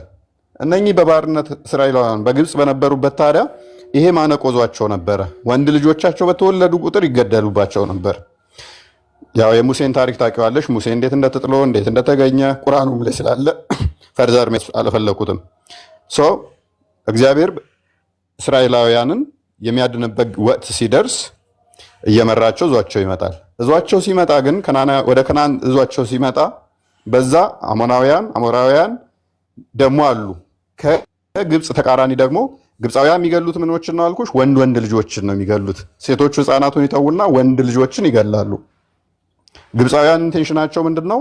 እስራኤላውያን ወንድ ከወለዱ ጦርነት ከፍተው ይማርኩናል፣ ነፃ ይወጣሉ የሚል ፍራቻ ስላላቸው ነው። እነኚዎቹ ደግሞ ምንድነው እሱ የጠቀስኩልሽ ቤልፎጎር የበዓል ምክር የሚባሉት ስማቸው በዛም በየአካባቢው ለያይ እንጂ አምልኮቱ ስርዓቱ አንድ ነው። ወደ መካ ሲሄድ ደግሞ ሁበል ይሆናል ማለት ነው። ልክ ታሪኩን መጨረሻ ላይ እነግርሻለሁ። እንትን ላይም ስላለ ኢብን ከሲር ላይም ስላለ አስራ ነበዊያ ላይም አለ። ኢብን ከሲር መጽሐፍ ላይ ታሪኩ እዛም እንደ ተቀምጧል። የበዓል ወደ ሁበል እንዴት እንደመጣ ወደ ሴራይክ እንዴት እንደሄደ ታሪኩ እዛ ላይ በደንብ ተቀምጧል። ስለዚህ በዚህ ያሉት አሁን እስራኤሎች ከግብፅ ሲወጡ ልብ በይ፣ ከግብፅ ወደ እስራኤል ሲገቡ እነኚህ አካላት ነው የገጠሟቸው። አሞናውያን እነኚህ የቤልፎጎርን የሚከተሉ የበዓል ምክርን ያደመጡ እነኚህ ሰዎች ደግሞ ምንድናቸው? ህፃናትን ልብ በይ፣ ህፃናትን እያረዱ ጣዖታቸውን የሚያቀርቡለት መስዋዕት የሚያቀርቡ ናቸው። አሁን እግዚአብሔር አስጠነቀቃቸው እስራኤሎችን። ምን ላይ? ዘዳግም ምዕራፍ 12 ላይ ከቁጥር 1 ጀምረሽ እስከ 30 ብታነቢው እግዚአብሔር ያስጠነቅቃቸዋል። አሁን ወደ ቅድስቲቱ ወደ ተባረከችው ቦታ ስገቡ እንደነኛ በዙሪያችሁ እንዳሉት በፍጹም እንዳታደርጉ ብሎ ያስጠነቅቃቸዋል። ዘዳግም ምዕራፍ 18 ላይም አለ። አይ ቲንክ ዘዳግም ምዕራፍ 22 ላይም አለ። ትንቢተ ኤርሚያስ ምዕራፍ 17 ላይም አለ። እንዳታደርጉ ብሎ ያስጠነቅቃቸዋል። ምን ሕፃን ልጆቻችሁን እንዳታርዱ እንዳትሰዉ ብሎ ይነግራቸዋል። ስለዚህ ወደዛ ከገቡ በኋላ እነኛ አካላት ግን ሕፃናትን ልጆችን የሚሰዉ የሚያርዱ ናቸው። በበዓል ምክር ጋር ስንመጣ እነኛ ወንድ ማያውቁትን የተባሉት ምንድነው? እሱ ከነሱ ጋር እንዳይጋቡ ከልክሏቸዋል። ጋብቻም እንዳይፈጽሙ፣ ግንኙነት እንዳይፈጽሙ ማለት ነው፣ እንዳይዘሙቱ። ስለዚህ እንዳይጋቡ ከተከለከሉ ምንድነው ማድረግ የሚችሉት? መዘሞት ነው። መዘሞትና ያ የወለዱትን ልጅ ደግሞ ለዛ ለቤልፎጎር መሰዋት ነው። መስዋዕት አድርጎ ማቅረብ ማረድ ማለት ነው። የተለያዩ ምክሮችን ያመጣል በለዓም። እስራኤላውያን እንትን እንዲሉ የተለያዩ ምክሮችን አመጣ። እነኛ ምክሮች ሁሉ እግዚአብሔር የበለዓምን ምክር ይቀይርበታል። ምክሮቹን እንዳያደርጋቸው ወይንም እስራኤል እንዳይወድቁ እነኛ ሁሉ ካደረገበት በኋላ መጨረሻ ላይ ምንድነው ያደረገው? ምን አይነት ምክር አመጣ? በዝሙት እንዲወድቁ አደረጋቸው ማለት ነው። እነኛ በዝሙት የሚወለዱት አካላት ደግሞ ምንድነው? እሱ የሚዘሙቱት የወለዱትን ልጅ ለጣዖት የሚሰዉ ናቸው። እግዚአብሔር ደግሞ ትውልድን ማስቀጠል አለበት። ልብ በይ፣ ትውልድ መቀጠል አለበት። ብዙ ተባዙ ምድርም ሙሉ ብሏል እንጂ የምወልጂውን ልጅ አርደሽ ገለሽ ጨርሰሽ ትውልድን ማቆም የለብሽም። የእግዚአብሔር ዓላማውና እቅዱ ምንድነው? ትውልድ እንዲበዛ ነው። ስለዚህ የሆነ ጊዜ ላይ የሆነ ወቅት ላይ ሕፃናትን እያረዱ ትውልድ እንዳይቀጥል የሚያደርጉ አካላት መቆም አለባቸው፣ መቀጣት አለባቸው። አለበለዚያ ግብፃውያን ሲያደርጉት እንደነበረው ወንድ ልጅን እያረዱ መቀጠል፣ እነኚዎቹ ደግሞ ለቤልፎጎር ለበዓል ሕፃናትን መሰዋት ሊቀጥል ነው። ስለዚህ ይሄ ነገር መቆም አለበት፣ የሆነ ፖይንት ላይ ማለት ነው፣ የሆነ ታይም ላይ መቆም አለበት። እንዲቆም ደግሞ ከነሱ ጋርም ግንኙነት እንዳታደርጉ፣ ህብረት እንዳታደርጉ አላቸው። ምክንያቱም ከወለዱ ልጃቸውን ለዛ ስለሚሰዉ። በዓል ግን ምን አይነት ምክር አመጣ? ሰዎቹ በዝሙት እንዲወድቁ፣ መጋባት አይደለም በዝሙት እንዲወድቁ፣ ከዘሞቱ ደግሞ የሚወልዱትን ልጅ ላልኩሽ አካላት ያርዳሉ ልጆቻቸውን። ስለዚህ በዝሙት ወንድ የሚያውቁት የተባሉት ምን አይነቶቹ ናቸው? በዚህ በበዓል ምክር ሄደው ራሳቸውን ለዛ ጣዖት አሳልፈው የዘሞቱ፣ ከዛ በኋላ ዘሙተውም ደግሞ ምን የሚያደርጉ ልጆቻቸውን የሚገብሩትን ሙሴ እርምጃ እንዲወስድባቸው ትእዛዝ ተሰጠው ማለት ነው። ምክንያቱም ትውልድ መቀጠል ስላለበት ያ ቅጣት እዛ ጋር ባይተላለፍባቸው ኖሮ ትውልድ እስካሁን ድረስ ምን ይሆን ነበረ? ለሺህ ስንት ዓመታት እያረደ የሚወልዱትን እያረዱ ይቀጥል ነበረ። እንደ ህግ ሆኖ እንዲቆም ምን መሆን አለበት? የሆነ ፖይንት ላይ ያ ነገር መከልከል አለበት። ስለዚህ ወንድ ልጅ የሚያውቁትን ወይንም ደግሞ በዝሙት ራሳቸውን አሳልፈው የሰጡት እንደዛ ተባሉ ማለት ነው። ወንድ ማያውቁትን ለራሳቸው አስቀሩላቸው የሚለው ግን ራሳቸው ለዚህ ዝሙት አሳልፈው ያልሰጡ፣ ልብ በይ፣ ራሳቸውን ለዝሙት አሳልፈው ያልሰጡ በዚህ አድርገው ወልደው ልጆቻቸውን በጣዖት ለመሰዋት ያላሰቡትን ለራሳችሁ አስቀሩ አላቸው። ለራሳችሁ አስቀሩን ሴንስ ኃጢአት አትሰሩም። እነሱን ስታድኑ እናንተ በእነሱ ትድናላችሁ። እነሱን በማዳናችሁ እናንተ ሴፍ ትሆናላችሁ። ነገም ከነሱ ጋር ልትጋቡ ትችላላችሁ፣ ህብረት ልታደርግ ትችላላችሁ። ምክንያቱም ራሳቸውን ለጣዖት አሳልፈው አልሰጡም። ይህንን ዘዳግም ምዕራፍ 12 ላይ በደንብ ክፍሉን ያስቀምጠዋል። እዛው ጋርም እኮ በበለዓም ምክር ይሄዱ ብሎ እዛው ቁጥር ስንት ላይ ነው? 16 ላይ ነው ምናምን እዛው ጋር በበለዓም ምክር እንደመጡ ይናገራል። ነው ግልጽ ነው እህታችን። እሺ እና አሁንም ቢሆን እኮ ያኔ ህፃናት ልጆችን ምናምን ግደሉ ይላል እኮ መጽሐፍ ቅዱስ። ህፃናት ልጆችን ግደሉ ይላል ማለት ምንድን ነው? ክፍሉ ላይ ገብቶሻል እያልኩሽ ያለሁት? አዎ ገብቶኛል። ስለዚህ ራሳቸውን ለምንድን ነው አሳልፈው የሰጡት? የበዓልም ምክር ነው የሰሙት አይደለ? የበዓል ምክር ደግሞ ምንድነው? በዝሙት እንዲወድቁ ከነኛ አካላትና ዘዳግም ምዕራፍ 12 ላይ ነገርኩሽ፣ ከነሱ ጋር ህፃን ልጆቻቸውን እንዳይሰዉ፣ ህብረት እንዳያደርጉ፣ እንዳይጋቡ ከልክሏቸዋል። ምክንያቱም ይህንን ካደረጉ አልኩሽ ትውልድ ይቆም ነበር። እኔና እንዳንቺ በቢሊየን ህዝብ አይኖርም ነበረ። ምክንያቱም ልጆችን የሚያርዱ ናቸው። ልክ አብደላ ሙጠሊብ ልክ አብደላ ሊያርደው ወስዶት አልነበረ? ለውበል ሰዋ ወስዶት ነበረ። ልክ እንደዛ ማለት ነው። የሙሐመድን አባት ሊያርደው ወስዶት ነበረ። ሁበል የሚባለው ጣዖት የሚመለክና ልጆች የሚታረድለት ነበረ እንትኑ ማለት ነው። ስለዚህ ትውልድ መቀጠል አለበት። የእግዚአብሔር ዓላማ ውስጥ ትውልድ መቀጠል እንጂ ትውልድን እያረደ የሚቀጥል ትውልድ መኖር የለበትም። ስለዚህ በብሉይ ኪዳን ውስጥ ያሉት የግድያ እንትኖች የሚመስሉት ምንድናቸው? ትውልድን ለማስቀጠል የተደረጉ የሙሴ ሕግ ናቸው አንድም። ስለዚህ ህፃናትን የሚያርዱ ከሆኑ ህፃናትን እየወለዱ የሚያርዱ ከሆኑ ከነኛ አካላት ጋር እንዳትጋቡ፣ ምክንያቱም እናንተም ልጁ ይታረዱ ይሆናሉ ብሎ ከለከላቸው። ስለዚህ በዓል ደግሞ ምንድን ያደረገው? በዝሙት እንዲወድቁ አደረጋቸው። በዝሙት እንዲወድቁና የሚወልዱ ልጅ ለዛ በዓል ይታረዳል። የበዓልን ምክር ስለሰሙ የበዓል አምልኮ ምንድነው? ህፃናት የሚታረድበት ስለሆነ ማለት ነው። ስለዚህ ይህንን ማስቀረት አለበት እግዚአብሔር። ለማስቀረት ደግሞ እነኚህ አካላት ታገስኳቸው ይላል። ወደ 450 ዓመት ታገሳቸው። ሰዎቹ የሚቆሙ አይደሉም። ህፃናት ደግሞ እንዲሁ ያለ ኃጢአታቸው መታረድ የለባቸው። እግዚአብሔር ይላል በፍጹም ወደ ልቤ ያልገባም ወደ ሀሳቤም ያልሆነ በአእምሮም ያልታሰበ ይህንን ጸያፍ አድርገዋልና ይላል። ምን ልጆች ሴትና ወንድ ልጆቻቸው ለጣዖታቸው ያርዳሉና ይላል። ይሄ ጸያፍ ነው። በእግዚአብሔር ዓላማ ውስጥ ህፃናትን ማረድ አልተፈቀደም፣ አልተቻለም፣ አይገባምም። ስለዚህ እነኛ አካላት ደግሞ ይህን የሚያደርጉ ስለሆኑ ይህንን ለማድረግ ምን አይነት ርቀት ሄዱ? በዝሙት ውስጥ መውደቅ ውስጥ ገቡ ማለት ነው፣ ለጣዖት ለመሰዋት። እግዚአብሔር ከግብፅ ደግሞ ሲያመጣቸው ነፃ ሲያወጣቸው ወንድ ልጆቻቸው እዛ እየታረዱ እየተገደሉ ነበረ። እዚህ ሲያመጣቸው ደግሞ እነኞቹ ደግሞ የባሱ ሆኑ። ወንድ ብቻ ሳይሆን ሴት ልጅም የሚያርዱ ሆኑ። ስለዚህ እነኛዎቹ ግብፃውያኖቹ እስራኤሎች እንዳይበረቱብን ኃያል እንዳይሆኑብን ብለው ነበር የሚያርዷቸው። እዚህ ያሉት ደግሞ ከፊታቸው የጠበቋቸው ሴትም ወንድም ልጅ አርደው የሚያመልኩ የሚደሰቱ ነበረ። ስለዚህ እነኝን አካላት የግዴታ ምን ያስፈልጋል? ኖ ሊባሉ ይገባቸዋል የሆነ ሰዓት ላይ። በዛም ምክንያት ትውልድ ይቀጥላል ማለት ነው። አለበለዛ አርደው ሁሉንም ይጨርሱታል። ግልጽ ነኝ መሰለኝ። እኔ ጥያቄ አለኝ። እሺ ትጠይቂያለሽ ዛህራ። እንዴ ፈሪሃን ወይ ማማ እየበላሽ ነው? የፎይን እንትን አእምሮ የጋንትን እያልኩ ነበር። ያ የእንትኖቹን ዘዳግም ምዕራፍ 12ንም ሙሉውን እዩ ታሪኩን ማለት ነው። እና ዛህራ ጥያቄ አለኝ እኔ ማለት ነው፣ ለፎይ ማለት ነው። ሁለት ጥያቄ አለኝ። አንድ ስለ ኢየሱስ ክርስቶስ። ዛሬ ሴቶቹ እየጨመቁ ነው፣ ጉድ ነው። እሺ ቀጥይ ዛህራ። አንድ ስለ ኢየሱስ ክርስቶስ ማለት ነው። ኢየሱስ ክርስቶስ ፈጣሪ ነው ሳ ይሄ በደንብ አድርጎ እንዲያብራራልኝ እፈልጋለሁ ከይቅርታ ጋር ማለት ነው። ፈጣሪ ነው ኢየሱስ ክርስቶስ። ኢየሱስ ክርስቶስ ለምን ወርዶ ለምን ተሰቀለ? ለምን ሞተ? ለምን በማርያም ሆድ ሆኖ ለምን ተወለደ? ፈጣሪ ከሆነ ይሄንን አብራራልኝ ከይቅርታ ጋር። ሁለተኛ ጥያቄ ደግሞ ክርስትና ለሴት ልጅ ምን ያህል ክብር አለው?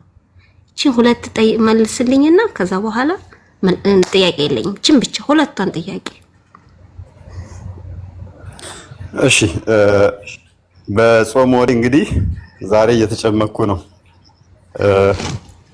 ኢየሱስ ክርስቶስ አምላክ ነው። ለምን መሰቀል አስፈለገው? ለምን መሞት አስፈለገው? ለምን በማርያም ማህፀን ማደር አስፈለገው? ጥያቄ ሺህ ነው አይደለ? መልካም ጥሩ ጥያቄ ነው። ይህንን ጥያቄ ግን በደንብ የምናውቀው ውድቀቱን በደንብ ስናቅ ነው። እህታችን ዛራ ውድቀትን በደንብ ስናቅ ከዛ በኋላ መፍትሄውን እናውቃለን። ክርስቶስ መፍትሄ ስለሆነ ለአንድ ሰው ለአንድ ነገር ችግሩን በደንብ ያወቀ አትሊስት መልሱን የተወሰነ አውቆታል ይባላል። ወይንም ጥያቄው በደንብ የተረዳ ሰው መልሱን አውቆታል ይባላል። እና አንቺ ችግርሽን በደንብ ካወቅሽው ችግርሽ ድክመትሽ ምን እንደሆነ በደንብ ከገባሽ ለመፍትሄሽ ቅርብ ትሆኛለሽ።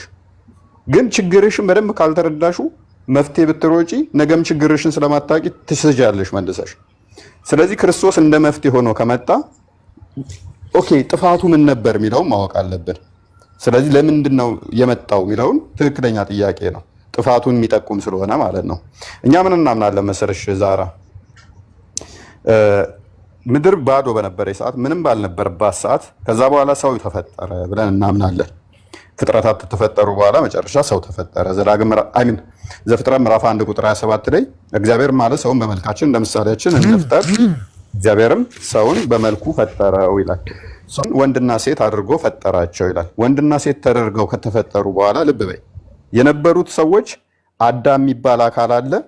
ሔዋን የምትባል ደግሞ ከአብራኩ የወጣች ከእሱ አካል የወጣች ሴት የተባለች ምትኩ የሆነች አጋሩ የምትባል ከስጋዋ ስጋ ከደሙ ደም የሆነች እንደርሱ ያለች አቻ የሆነች ሂብሩ ኪንግዶም ይላት እኩል የሆነች ሴት አለች ከአዳም ጋር። በዚህ ዓለም የነበሩት ሁለት ሰው አዳምና ሔዋን የፈጠራቸው ምድር ላይ ነው። ልብ በይ፣ የፈጠራቸው ምድር ላይ ከአፈር ነው የሰራቸው። ወጣሽ መልሶ አካል የተፈጠሩት አፈር ላይ ከምድር ነው።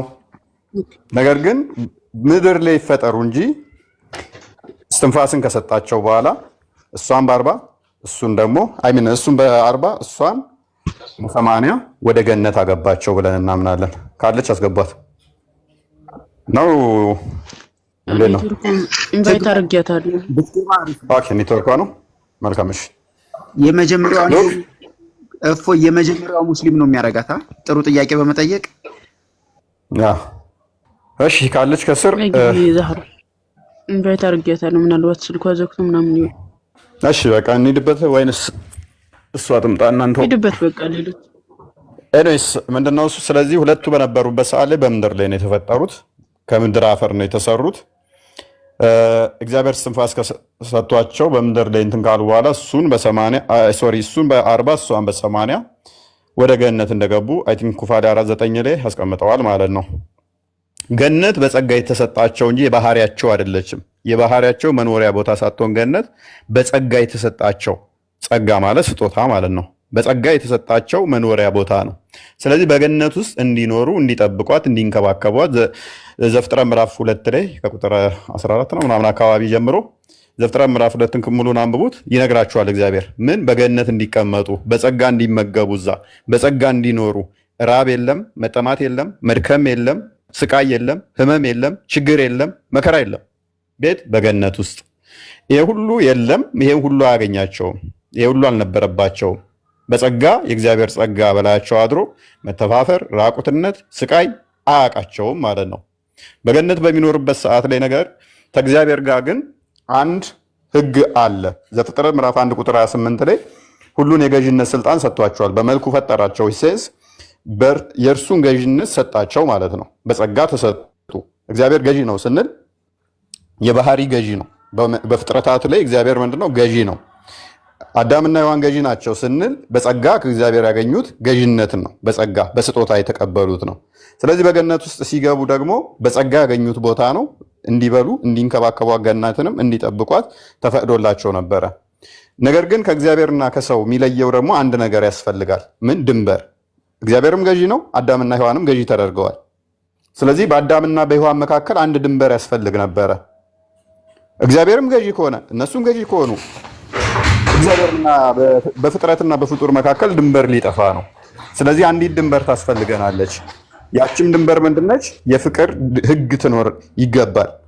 እነሱ ፈጣሪ ተገዢ መሆናቸው ለፈጣሪ ተገዢ መሆናቸውን የሚገልጹበት በመገዛት አንዲትን ህግ በመጠበቅ መሆን አለበት። አንድ ህግ ማክበር አለባቸው። ያችም ምንድነች? በገነት ውስጥ የምትገኝ ዕፀ በለስ ትሆናለች ማለት ነው። ከገነት ውስጥ የሚኖር ዛፍ ሁሉ ትበላለህ።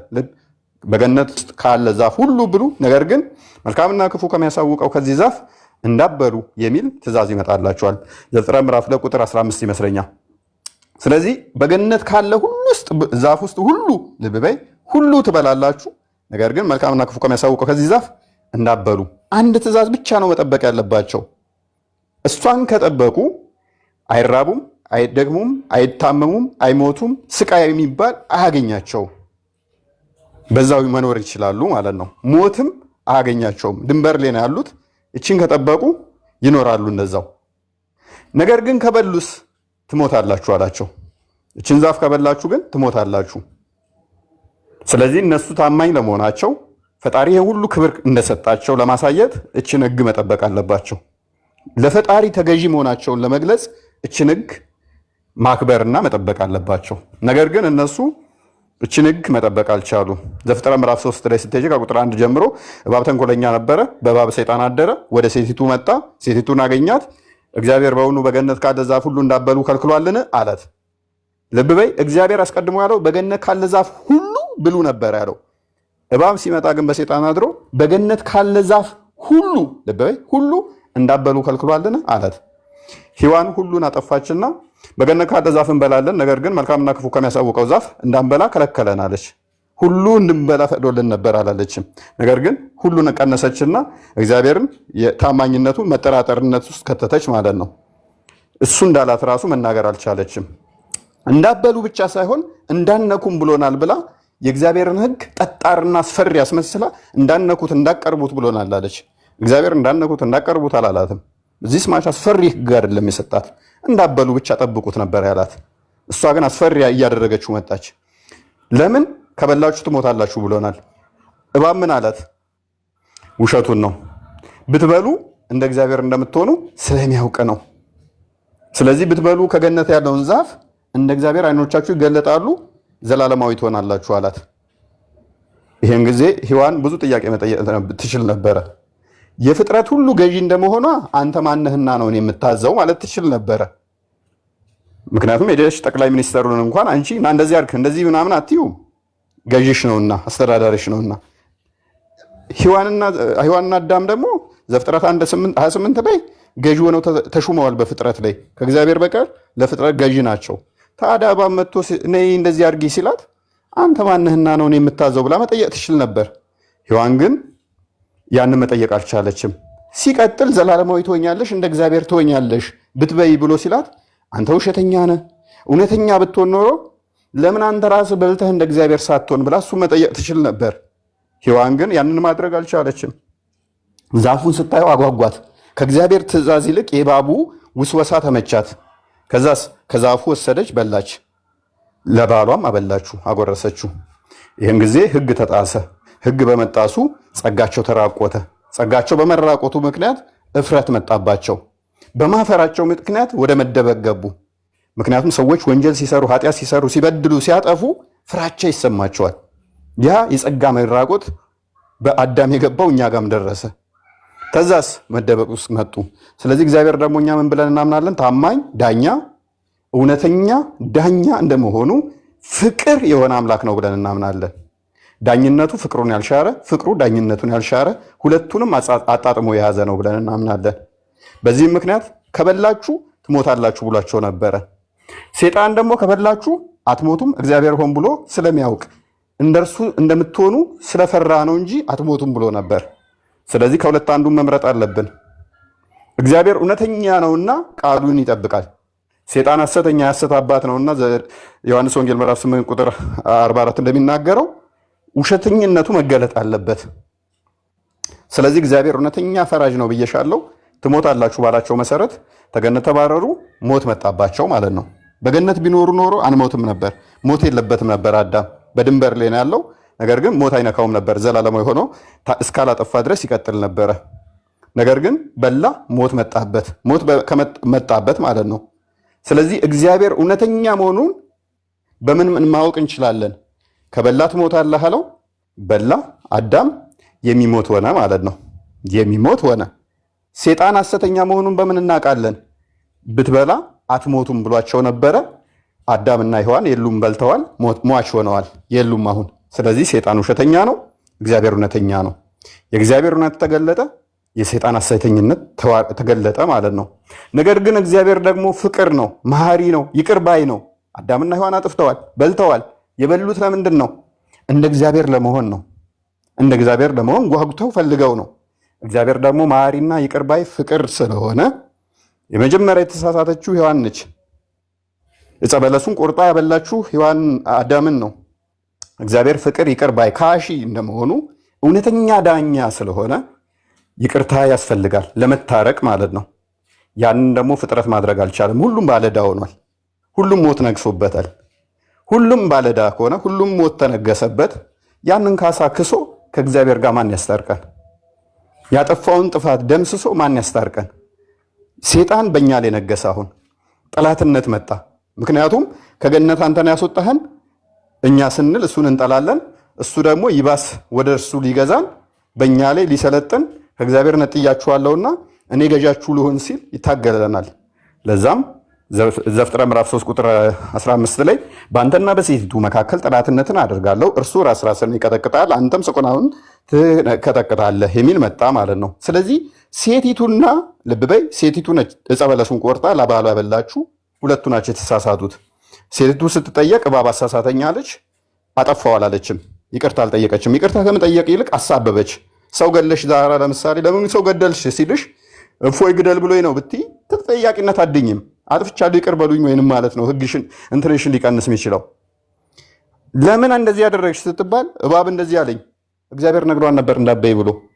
ስለዚህ የእግዚአብሔርን ትእዛዝ ስታይልቅ እባብ እንደዚህ አለኝ። አዳም ለምን እንደዚህ ያደረግ? እቺ ሴት ትባል አካሏ ከአካሌ ስጋዋ ከስጋዬ ደሟ ከደሜ ያላትና ምትኬ ያላት እንደኔ ያለ እንደ ልቤ ያላትን አንተ የሰጠኸኝ እቺ ሴት ነች እንደዚህ ያሳሳታችኝ ብሎ ኢቭን በሴት በሔዋንን አፈጣጠሯን የሚያማርር ሆነ አዳም። አጥፍቻለሁ ይቅር በለኝ ከማለት ይልቅ እግዚአብሔር ውብ አድርጎ የሰራትን ሴትን ወደ ማማረር ገባ አዳም። እግዚአብሔርን እንደውም ጥፋተኛ ሊያደርግ ሞከረ ማለት ነው። አጥፍቼ ነው የበላሁት ይቅር በለኝ ከማለት ይልቅ አንተ የሰጠኸኝ ከአንተ ጋር ትሁን ብላ የፈጠርካት እቺ ሔዋን ነች ያበላችኝ ብሎ በሔዋን ሊያላክክ ሞከረ። ሰበብ ምክንያት አያድንም። አስቀድሞ አዞት ነበር እንዳበላ ብሎ እሱም መጠበቅ ነበረበት። ስለዚህ አጠፉ፣ ወደቁ፣ ፍርዱ መጣ፣ ተላለፈ። ሴጣን ሐሰተኛ መሆኑ ተረጋገጠ። ጠላትነት መጣ። ዘፍጥረት ምዕራፍ 3 ላይ ቅድም እንዳልኩሽ ቁጥር 15 ላይ በአንተና በሴቲቱ መካከል ጠላትነትን አደርጋለሁ፣ እርሱ ራስን ይቀጠቅጣል፣ አንተም ሰኮና የሚለውን። ስለዚህ ከሴቲቱ የሚወለድ ዘር ሁሉ የሴጣንን ጭንቅላት ለመቀጥቀጥ ትንቢት ተነገረ ማለት ነው። ስለዚህ ይህንን ሴጣን ቀጥቅጦ የሚገል ማን ነው? ሴቲቱን ነው ቀድሞ ያሳሳተው። ስለዚህ ሴቲቱ ነች ዕፀ በለሱን ቆርጣ ወንዱን አብልታ፣ ወንዱ ከአፈር ቅድሚያ ስለተገኘ ሞት በወንዱ በኩል ገባ። ኃጢአት ቀድሞ በእሷ እንደገባ ሞት ደግሞ አንተ አፈር ነህና ወደ አፈር ትመለሳለህ ብሎ እግዚአብሔር እሱ ላይ የተናገረበት። እርግማኑ ሰውየው ላይ ሳይሆን የሆነው መሬት ላይ ሆነ ማለት ነው። እሾክና አሜከላ ታበቅለብህ ምድር ተብሎ ምድር ላይ ሆነ እርግማኑ። እኛ ላይ እርግማኑ ተጣብቆ እንዳይቀር እግዚአብሔር እርግማኑ ምድር ላይ ያደረገው። ይሄ ሰውነታችን ከአፈር የተገኘ ነውና ወደ አፈር እንድንመለስ ምክንያት ሆነ። ነፍስ ከእግዚአብሔር ነችና ወደ እግዚአብሔር ትሄዳለች ሕያዊት ስለሆነች።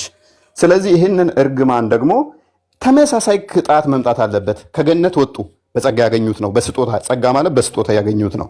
ከገነት ሲወጡ ገነትን የሚጠብቁ መላእክቶች ተመደቡ ማለት ነው። ማንም ወደዛ እንዳይገባ ሆኑ፣ ተባረሩ፣ ወደ መጡበት ወደ ምድር ተመለሱ።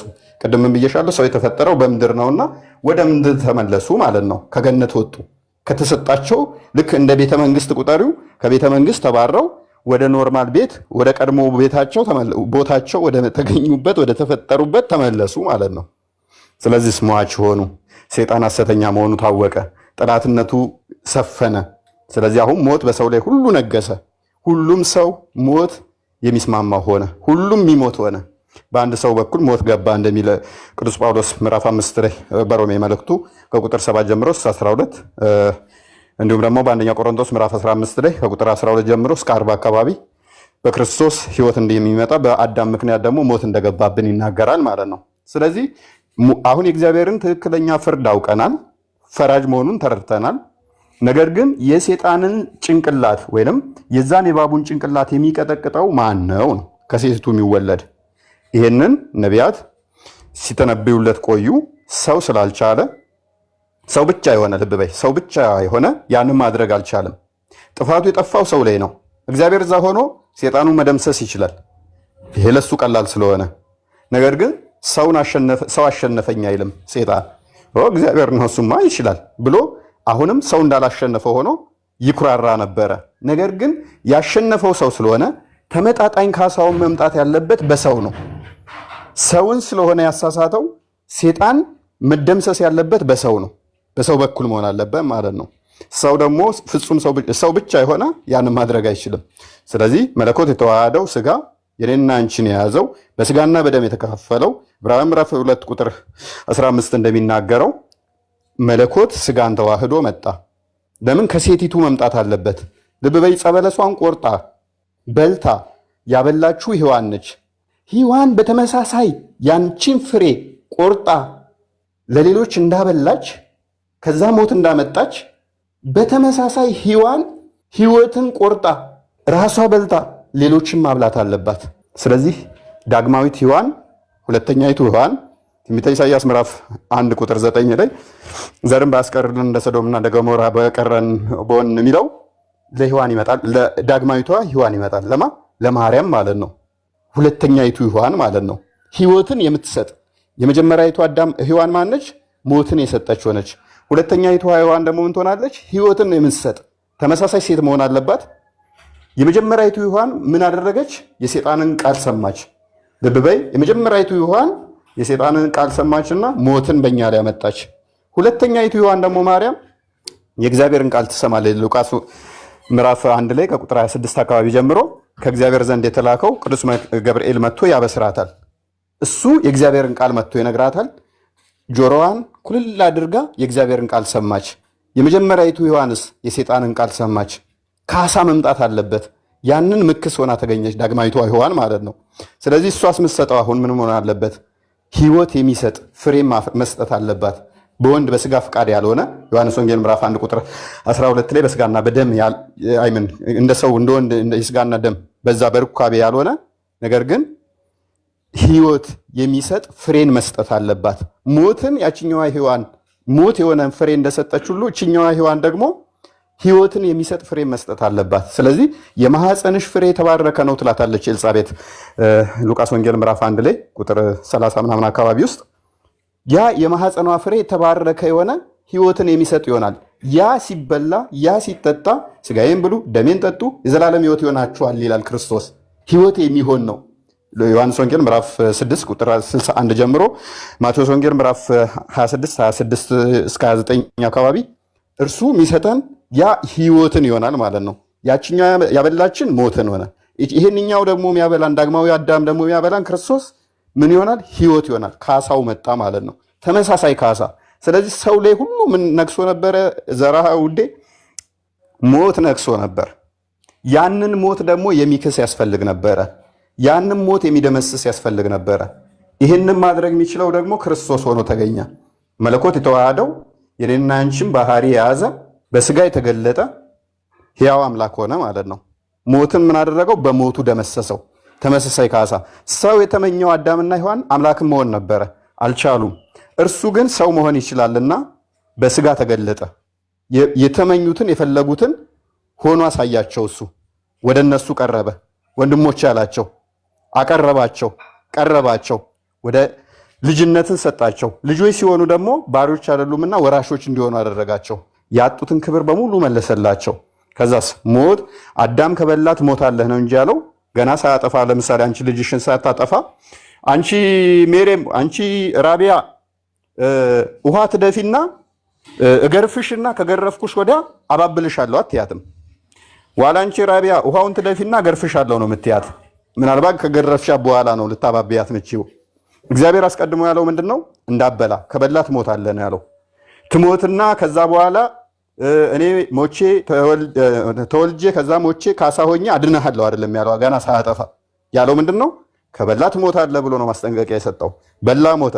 ነገር ግን ከሞተ በኋላ ሞት ከመጣበት በኋላ እግዚአብሔር ፍቅር ነውና አባባይ ሆኖ መጣ፣ ካሺ ሆኖ መጣ። ከዛስ ትሞታለህ ነበር ያለው። ሞተህ አፈር ሆነ። ልክ ግቢሽ ውስጥ እንዳለ ባህር ዛፍ ቅጠል ሰምቲንግ እንደዛ አይነት ቅጠሎች በስብሰህ አትቀርም አነሳሃለሁ የሚለውን ተስፋውን በምን አሳየው? በካሳ ሞቶ እንዳይቀር ካሳ ካሰው፣ ህይወትን ሰጠው። ስለዚህ ክርስቶስ ይመጣና ሞቱን በሞቱ ይሽረዋል፣ ይደመስሰዋል ማለት ነው፣ ያስቀረዋል። ከዛስ ሞተን አንቀርም፣ ይኸው ክርስቶስ ተነስቷል።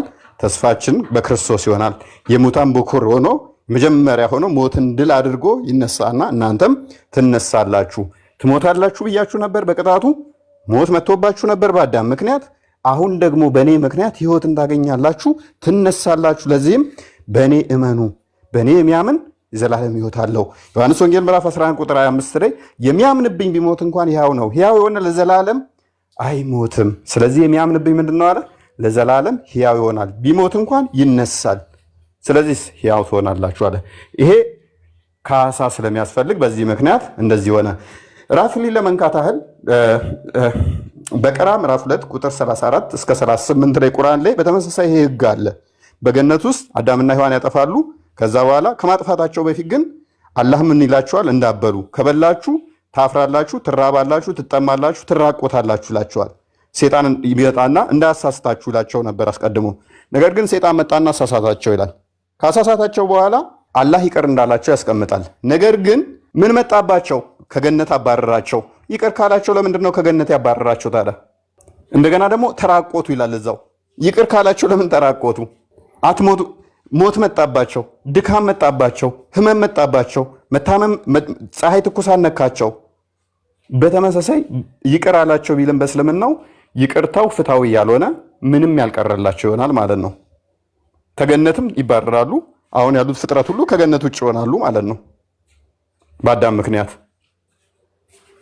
ህመም ይታመማሉ። በማን ምክንያት? በአዳም ምክንያት።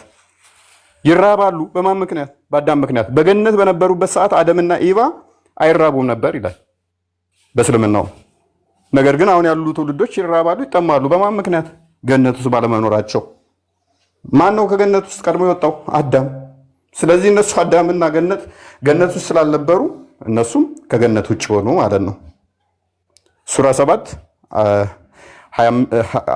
15 እስከ 25 አካባቢ፣ ሱራ 20 ከ117 እስከ 125 ላይ እነኝን ታሪኮች ታገኟቸዋላችሁ። ስለዚህ ለእኛ ሞት ተገደለልን በማ በክርስቶስ፣ ተመጣጣኝ ካሳ ተካሰልን በማ በክርስቶስ።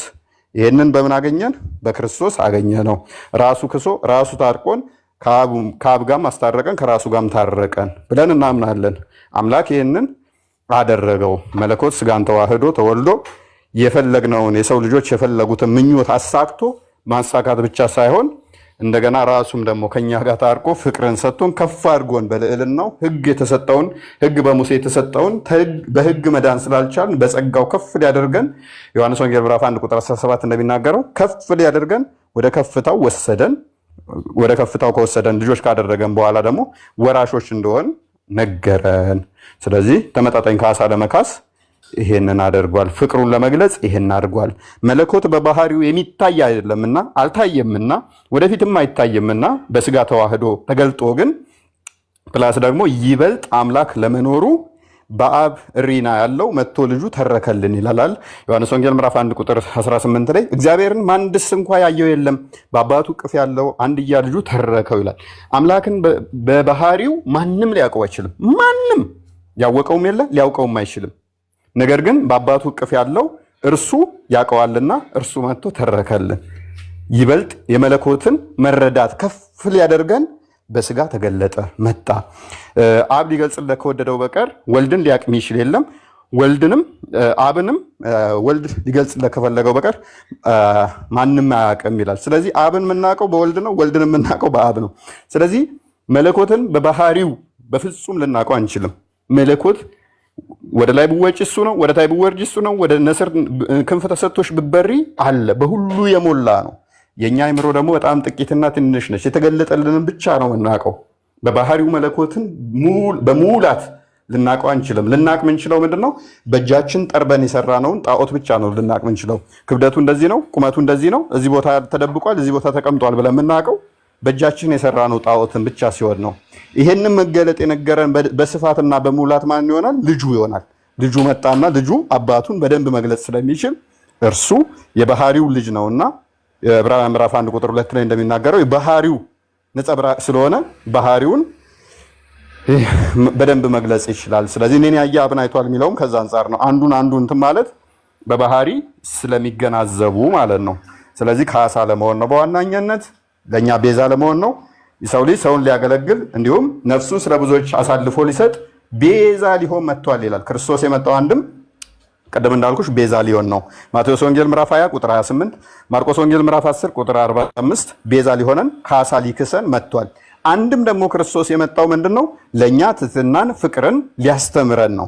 እናንተ መምህርና ጌታ ትሉኛላችሁ፣ እንዲሁ ነኝና እኔ መምህርና ጌታ ከሆንኩኝ እግራችሁን ካጠብኩ እናንተ ደግሞ እንደዚሁ እርስ በርሳችሁ አድርጉ ብሎ እግርን ዝቅ ብሎ ማጠብን ሊያስተምረን ትሕትናን ሊያስተምረን ዮሐንስ ወንጌል ምዕራፍ 13 ቁጥር 13 እስከ 16 ትሕትናን ሊያስተምረን አርያ ሊሆነን መጥቷል።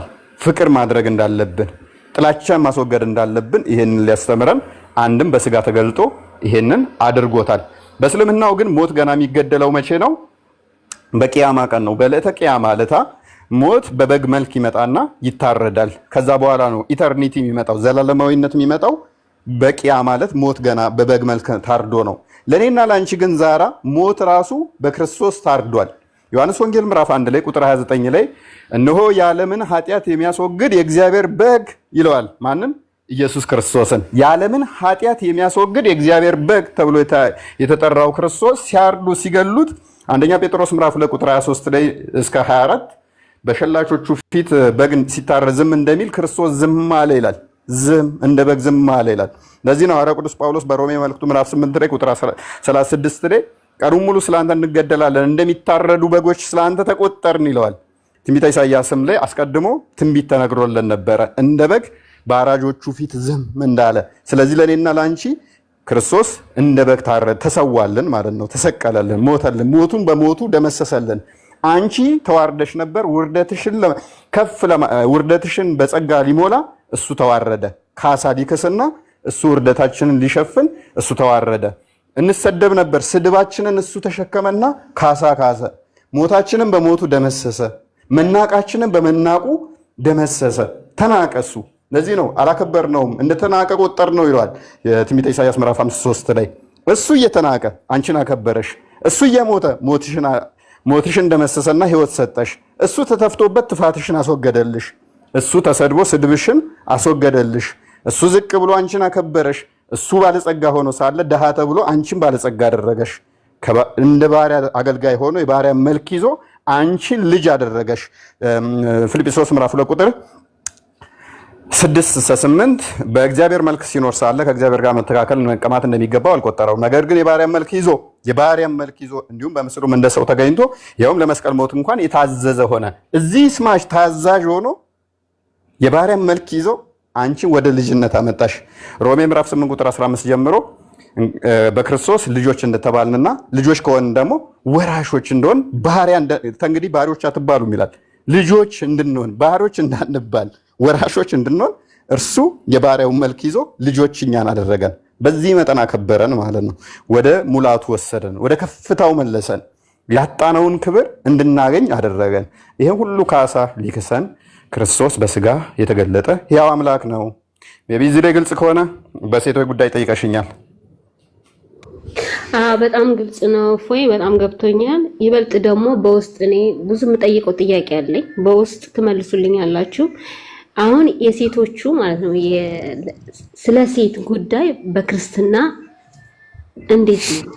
አሁን ባለፈው ለታ አንተ ትሆን ሴቶቻችሁ በቁርአን እያረክ እንደ ዜማ እያረክ እርሻዎቻችሁ ናችሁ። እኔ ያንን ቁርአን እኔ በኤርፎን አዳምጠው ነበረ፣ ትርጉሙን አላውቀውም። እና እስኪ ሴት ልጅ በክርስትና በቃ ምን ላይ ናት? ምንድነው ክብሯ? ይሄን ደግሞ በደንብ አድርጋ አስረዳኝ። ጥያቄው ማስተላለፍ ይችላል። ዛራ አስተላልፍ አብሽር። ያ ማማዬ ሜቢ ቪዲዮ ማማዬ ሄዱበት ትንሽ ደከመኝ ነው። እነሱም አሉት ያሰማልን። እግዚአብሔር አምላክ ይጠብቀ። በመንግስቱ የመጣ ጊዜ ሁላችንም ተቀኝ እንድንቆም እግዚአብሔር ይርዳን። እግዚአብሔር ባለበት ቦታ ይቆምልን። እህቶች ለእህቶች እንዲግባቡ እያረካቸው ነው። ቃልዮት ያሰማልን። እፎይ እናመሰግናለን።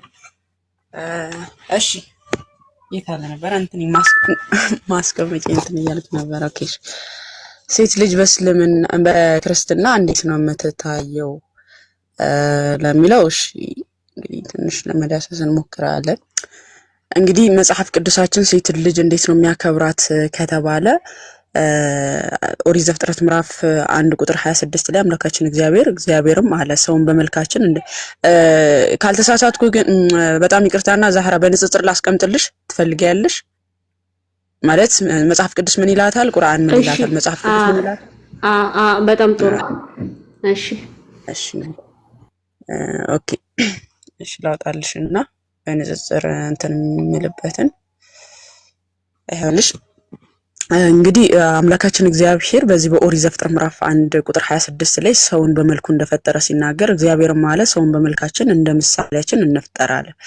ምንን በመልካችን እንፍጠር አለ? ሰውን እንደ ምሳሌያችን እንፍጠር። እግዚአብሔርም ሰውን በመልኩ ፈጠረ፣ በእግዚአብሔርም መልክ ፈጠረ፣ ወንድና ሴት አድርጎ ፈጠራቸው አለ። ስለዚህ ሴት ልጅ የተፈጠረችው በማን አምሳል ነው? በእግዚአብሔር አርአያና ቅድስና ነው የተፈጠረችው ማለት ነው። ሴትም ወንድም በእግዚአብሔር አርአያና ቅድስና እንደተፈጠሩ ይናገራል። እንዲሁም ኦሪት ዘፍጥረት ምዕራፍ 5 ቁጥር 1 ላይ ስትመለከቺ ቁጥር 2 ላይ ቁጥር 1 ጀምሮ ስትመለከቺ እግዚአብሔር አዳምን በፈጠረበት ቀን በእግዚአብሔር ምሳሌ ያደረገው ወንድና ሴት አድርጎ ፈጠራቸው ባረካቸው ማለት። ስለዚህ እግዚአብሔር ሴትን ልጅ ከወንድ ሳያሳንስ ምን አድርጎ ነው የፈጠራት? በራሱ በአምሳሉ በአርአያው አድርጎ ነው የፈጠራት ማለት ነው። የእግዚአብሔር አምሳልና አርአያ ሆና የተፈጠረች ናት ሴት። እንዲሁም መጽሐፈ ሲራክ ምዕራፍ 36 ቁጥር 27 ጀምሮ ስትመለከቺ እንዲህ ይላል፣ የሴት መልኳ ፊቷን ያበራዋል፣ ከሰው ሁሉ ፍቃድ እሷ ትበልጣለች። የሴት መልኳ ምኗን ያበራዋል? ፊቷን ያበራዋል፣ ከሰው ሁሉ ፍቃድ ማ ትበልጣለች? እሷ ትበልጣለች። መጽሐፍ ቅዱስ በጣም ልባም ሴቱን እንዴት እንደሚያደንቃት መጽሐፍ ቅዱሳችን ይናገራል። የሴት መልኳ ፊቷን ያበራዋል፣ ከሰው ሁሉ ፍቃድ ደግሞ እሷን እንደምትበልጥ ይናገራል። ወደ እስልምናው ስንመጣ ግን ለምሳሌ ሰሂህ ሙስሊም 1400 ሐዲሶቹን ያዢ ዛህራ ሰሂህ ሙስሊም ይኸው 1400 ኤ ላይ ቡክ 16 ሐዲስ ነምበር 10 ላይ ጃቢር የዘገበው ሐዲስ ነው። የአላህ መልእክተኛ መንገድ ላይ ሴት አዩና ወደ ሚስታቸው ዘይነብ ተመለሱ። ማለትም ነብዩ ወደ መንገድ ሲሄዱ ሴት አዩ መንገድ ላይ ማለት ነውና ወደ ሚስታቸው ተመለሱ። እሷም ቆዳ እየፋቀች ነበር፣ ስራ እየሰራች ነበር ዘይነብ ማለት ነው። ከእርሷም ጋር ተራክቦ ፈጸሙ ግንኙነት ማለት ነው።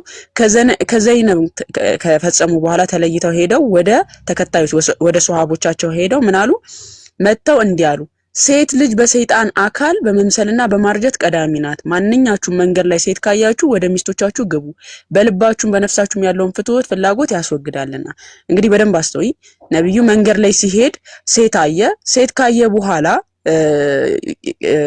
እንትን ሌላ ስሜት ተሰማውና ሄዶ ሚስቱ ላይ ያንን ስሜት እንትን ካለ በኋላ ጨረሰ በኋላ ምን አለ ለሷሃቦቹ ሄዶ ሴት ልጅ በሰይጣን አካል ትመጣለች፣ በሰይጣን መልክ ትመጣለችና በማርጀት ቀዳሚ ናት እና ሴት ካያችሁ ቶሎ ብላችሁ ወደ ሚስቶቻችሁ ሄዱ።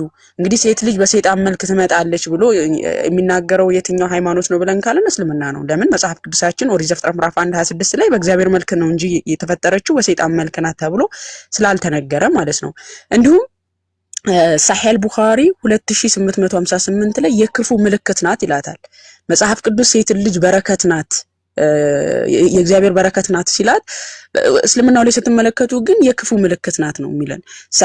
ሳሂህ ቡኻሪ 2858 ላይ አብደላህ ቢን ዑመር እንደዘገበው ነብዩ እንዲህ ሲሉ ሰምቻለሁ፣ ክፉ ምልክቶች 3 ነገሮች ናቸው፣ ፈረስ፣ ሴትና ቤት ናቸው አለ።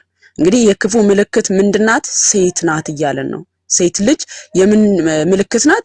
የክፉ ምልክት ናት። መጽሐፍ ቅዱስስ ብለን ስንል መጽሐፈ ምሳሌ ምዕራፍ 18 ቁጥር 22 ላይ ሚስትን ያገኘ በረከት አገኘ ከእግዚአብሔርም ሞገስን ይቀበላል።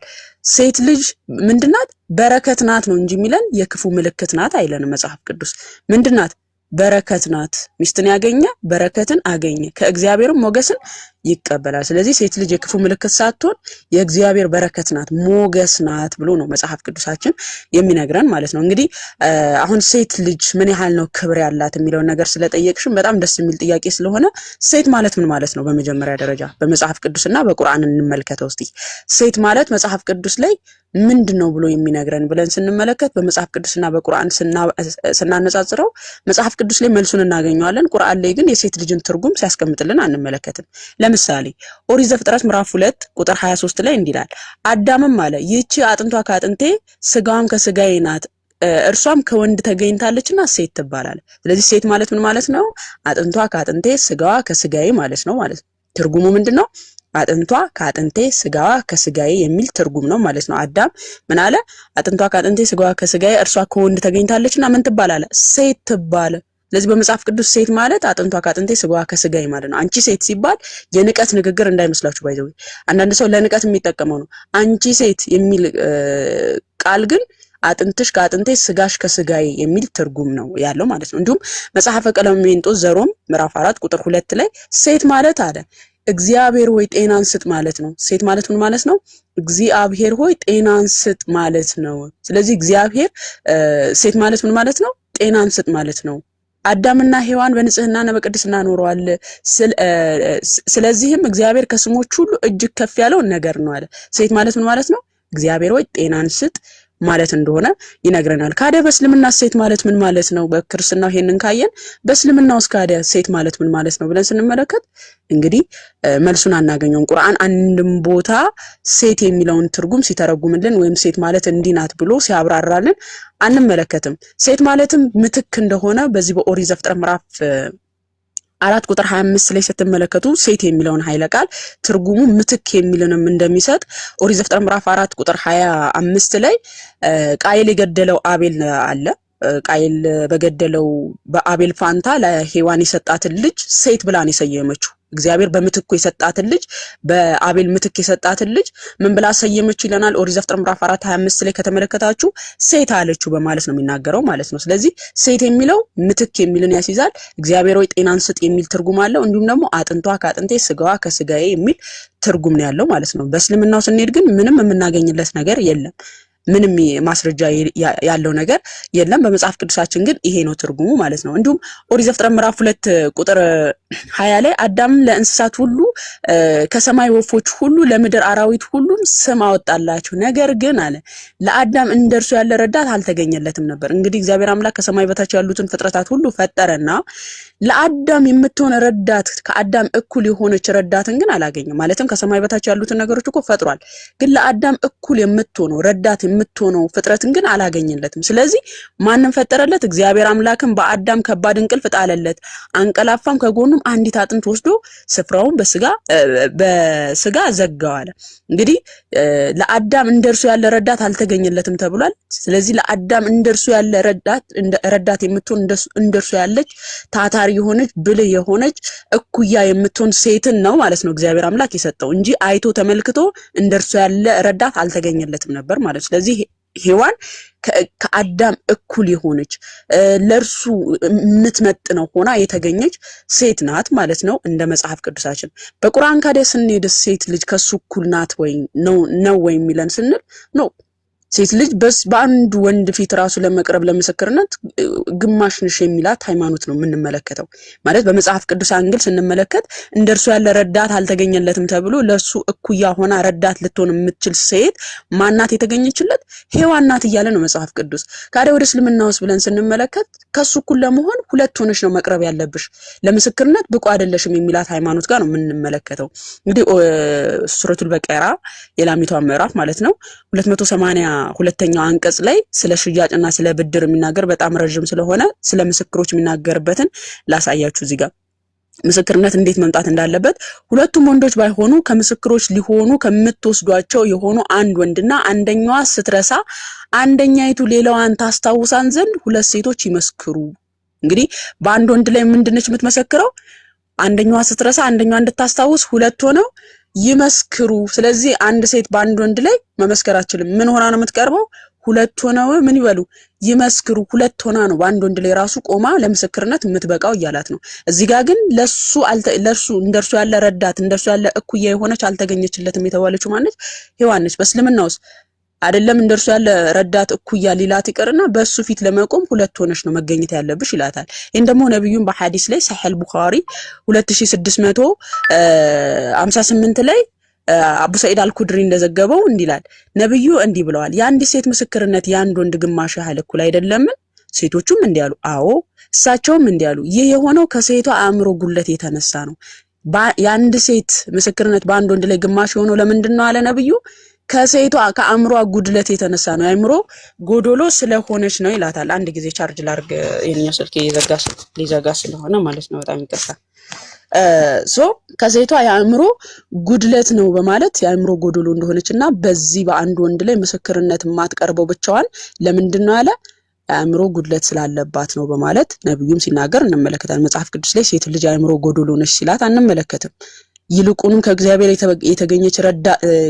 የተገኘች ረዳቱ እንደርሱ ያለ ረዳት አልተገኘለትም በማለት ለርሱ እኩያ እንደሆነች ነው እንጂ የሚናገረው። እንዲሁም ሱናን አቢ ዳውድ 4679 ላይ አብደላ ቢን ዑመር የዘገበው ሐዲስ ነው። እንዲላል የአላህ መልእክተኛ እንዲያሉ እንደ ሴቶች የማሰብና የማገናዘብ ችግር ያለባቸው እንዲሁም በሃይማኖት ጉድለት ያለበትን አላየሁም። አንዲትም ሴት እንዲህ ብላ ጠየቀች፣ ምንድነው የማሰብ ችግራችን? በሃይማኖት ጉድለታችን። ነብዩም እንዲህ መለሱላት፣ የማገናዘብ ችግራችን የሁለት ሴቶች ምስክርነት የአንድ ወንድ ምስክርነት ነው። እንዲሁም በሃይማኖት ጉድለታችን ደግሞ በረመዳን ወቅት የወር አበባ ስለምታዩ ጥቂት ቀናቶችን ሳትጾሙና ሳትሰግዱ ስለምትቆዩ ነው። አስተውይ ዛህራ፣ ነብዩ ምን አለ? እንደ ሴት ልጅ የማሰብና የማገናዘብ ችግር ያለባትን አላየሁም አለ። በዘመኑ የነበረች ሴት ተሰምቷት ጠየቀችው፣ ምንድነው የማሰብ ችግራችንና የሃይማኖት ጉድለታችን ብላ ጠየቀችው። ነብዩ ምን ብሎ መለሰላት መሰለሽ? የማገናዘብ ችግራችሁ የሁለት ሴቶች ምስክርነት የአንድ ወንድ ነው። የአንድ ወንድ ምስክርነት ነው ማለት አንድ ወንድ ላይ ለመቅረብ ሁለት ሆነሽ ነው መቅረብ ያለብሽ የማገናዘብ ችግር ስላለብሽ አላት። እንዲሁም የሃይማኖት ጉድለትሽ ደግሞ ምንድነው አላት? በረመዳን ጾም ወቅት ምን ስለማትይ የወር አበባ ስለምታይ ጥቂት ቀናቶችን ሳትጾሙና ሳትሰግዱ ስለምትቆዩ ነው። እንግዲህ ዛህራ የምልክት እያመጣብኝ ነው፣ ሊዘጋ ይሁን አላውቅም፣ ግን እስከሚል ልቀጥል። ይሰማል ድምጼ? ይሰማል ማማዬ። ዛህራ ግን የእስልምናውን ታውቋለች ብዬ ነው። ክርስትና መታብርላት አይሻልም? ዛህራ የእስልምናውን አታውቂውም? እየሰማሁኝ እኮ የእስልምናውን አታውቂውም እንዴ? አንዴ ፈሪሃን አንዴ ሚዩት አድርጊ። እዚህ ጋር አሁን አይ እኔ ውሸት ነው ካለችም በኋላ እንሰማታለን ሐሳቧን ማለት ነው። አንድ ጊዜ ግን እኔ ጋር ምልክት እያመጣ ነው፣ ብቻ ግን በራሱ ደቂቃ አልቃል መሰለኝ። አሁን በደንብ አስተውይ ዛህራ፣ እንደ እስልምና ሴት ልጅ የምታየው የወር አበባ ከአምላክ የተሰጣት ነው እንጂ ተረግማ አይደለም፣ በርግማን የመጣባት አይደለም ምናምን ብላችሁ ነው የምታምኑት። ነገር ግን በዛ አምላክሽ በሰጠሽ እንትን የማንስትሬሽን በመታይ ሰዓት ባለመጾምሽና ባለመጸለይሽ የሃይማኖት ጎዶሎ ነሽ ይለሻል። ይሄው የሃይማኖት ጉድለታችሁ ደግሞ ምንድነው ብሏታል? በረመዳን ወቅት ጾም ስለማትጾሙና ስለማትጸልዩ ነው አላቸው። ኦኬ እሺ፣ አንድ ጊዜ ላገጣጥም። በጣም ይቅርታ፣ የሆነ ምልክት እያመጣብኝ ነው። እንዴት እንትን እንደሚል አላውቅም። ደቂቃ ሲጨርስ ነው እንደሚያቆመው። ገጣጥሚው እንደሆነ ገጣጥሚው ነው እንደዛ አይደል? እሺ በቃ ከታየ ችግር የለውም። እንትን እንላታለን። ይዘጋዋል ካለ በዛ። ኦኬ እሺ፣ ካለ የሚመሳሰለውን አመሳሲው የሚመሳሰለው እንደዛ አይደለም ያመጣልኝ። ምንም ምልክት ቁጥር ነው ያመጣልኝ። ቁጥሩን እየቆጠረ ነው ደቂቃ ማለት ነው።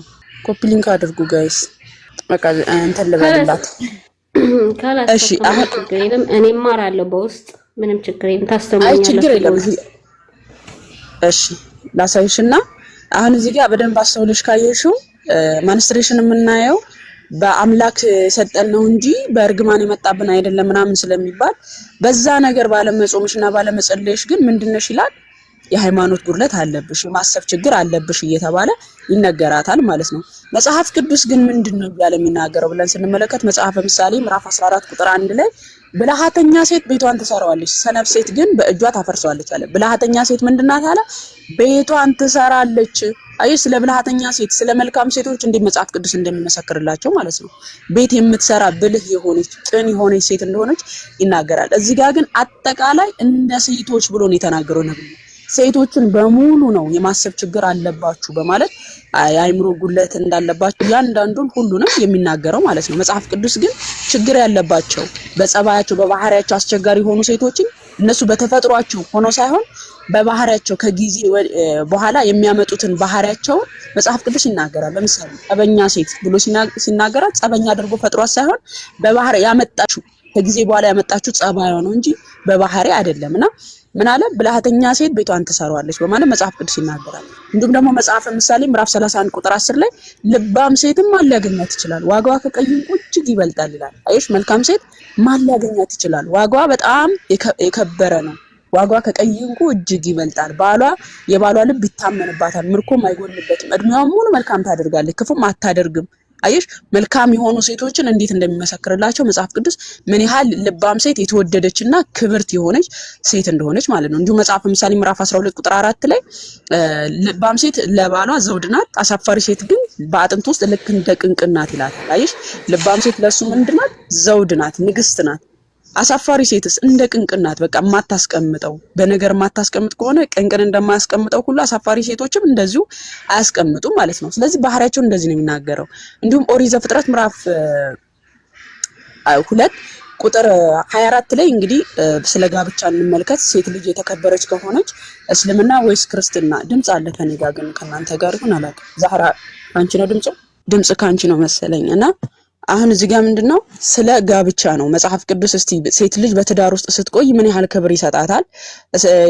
የሙስሊም ሴትስ በትዳር ውስጥ ምን ያህል ክብር አላት የሚለውን እንመልከት። ኦሪት ዘፍጥረት ምዕራፍ 2 ቁጥር 24 ላይ እግዚአብሔር አምላክ አዳምና ሔዋን ከፈጠረ በኋላ ምን ብሏቸዋል? ስለዚህ ሰው አባቱና እናቱን ይተዋል፣ በሚስቱም ይጣበቃል፣ ሁለቱም አንድ ስጋ ይሆናሉ አለ። እንግዲህ ይሄ ትእዛዝ ለኛ ነው። አዳምና ሔዋን እናትና አባት ስለሌላቸው ማለት ነው። ለዚህ ለኛ ነው የመጣው ትእዛዙ ምንድነው? ስለዚህ ሰው አባቱና እናቱን ይተዋል፣ በሚስቱም ይጣበቃል። ሁለቱ አራቱ አምስቱ አይደለም፣ ሁለቱ ባልና ሚስት ብቻ፣ አንድ ሴት አንድ ወንድ ማለት ነው። ሁለቱ አንድ ስጋ ይሆናሉ።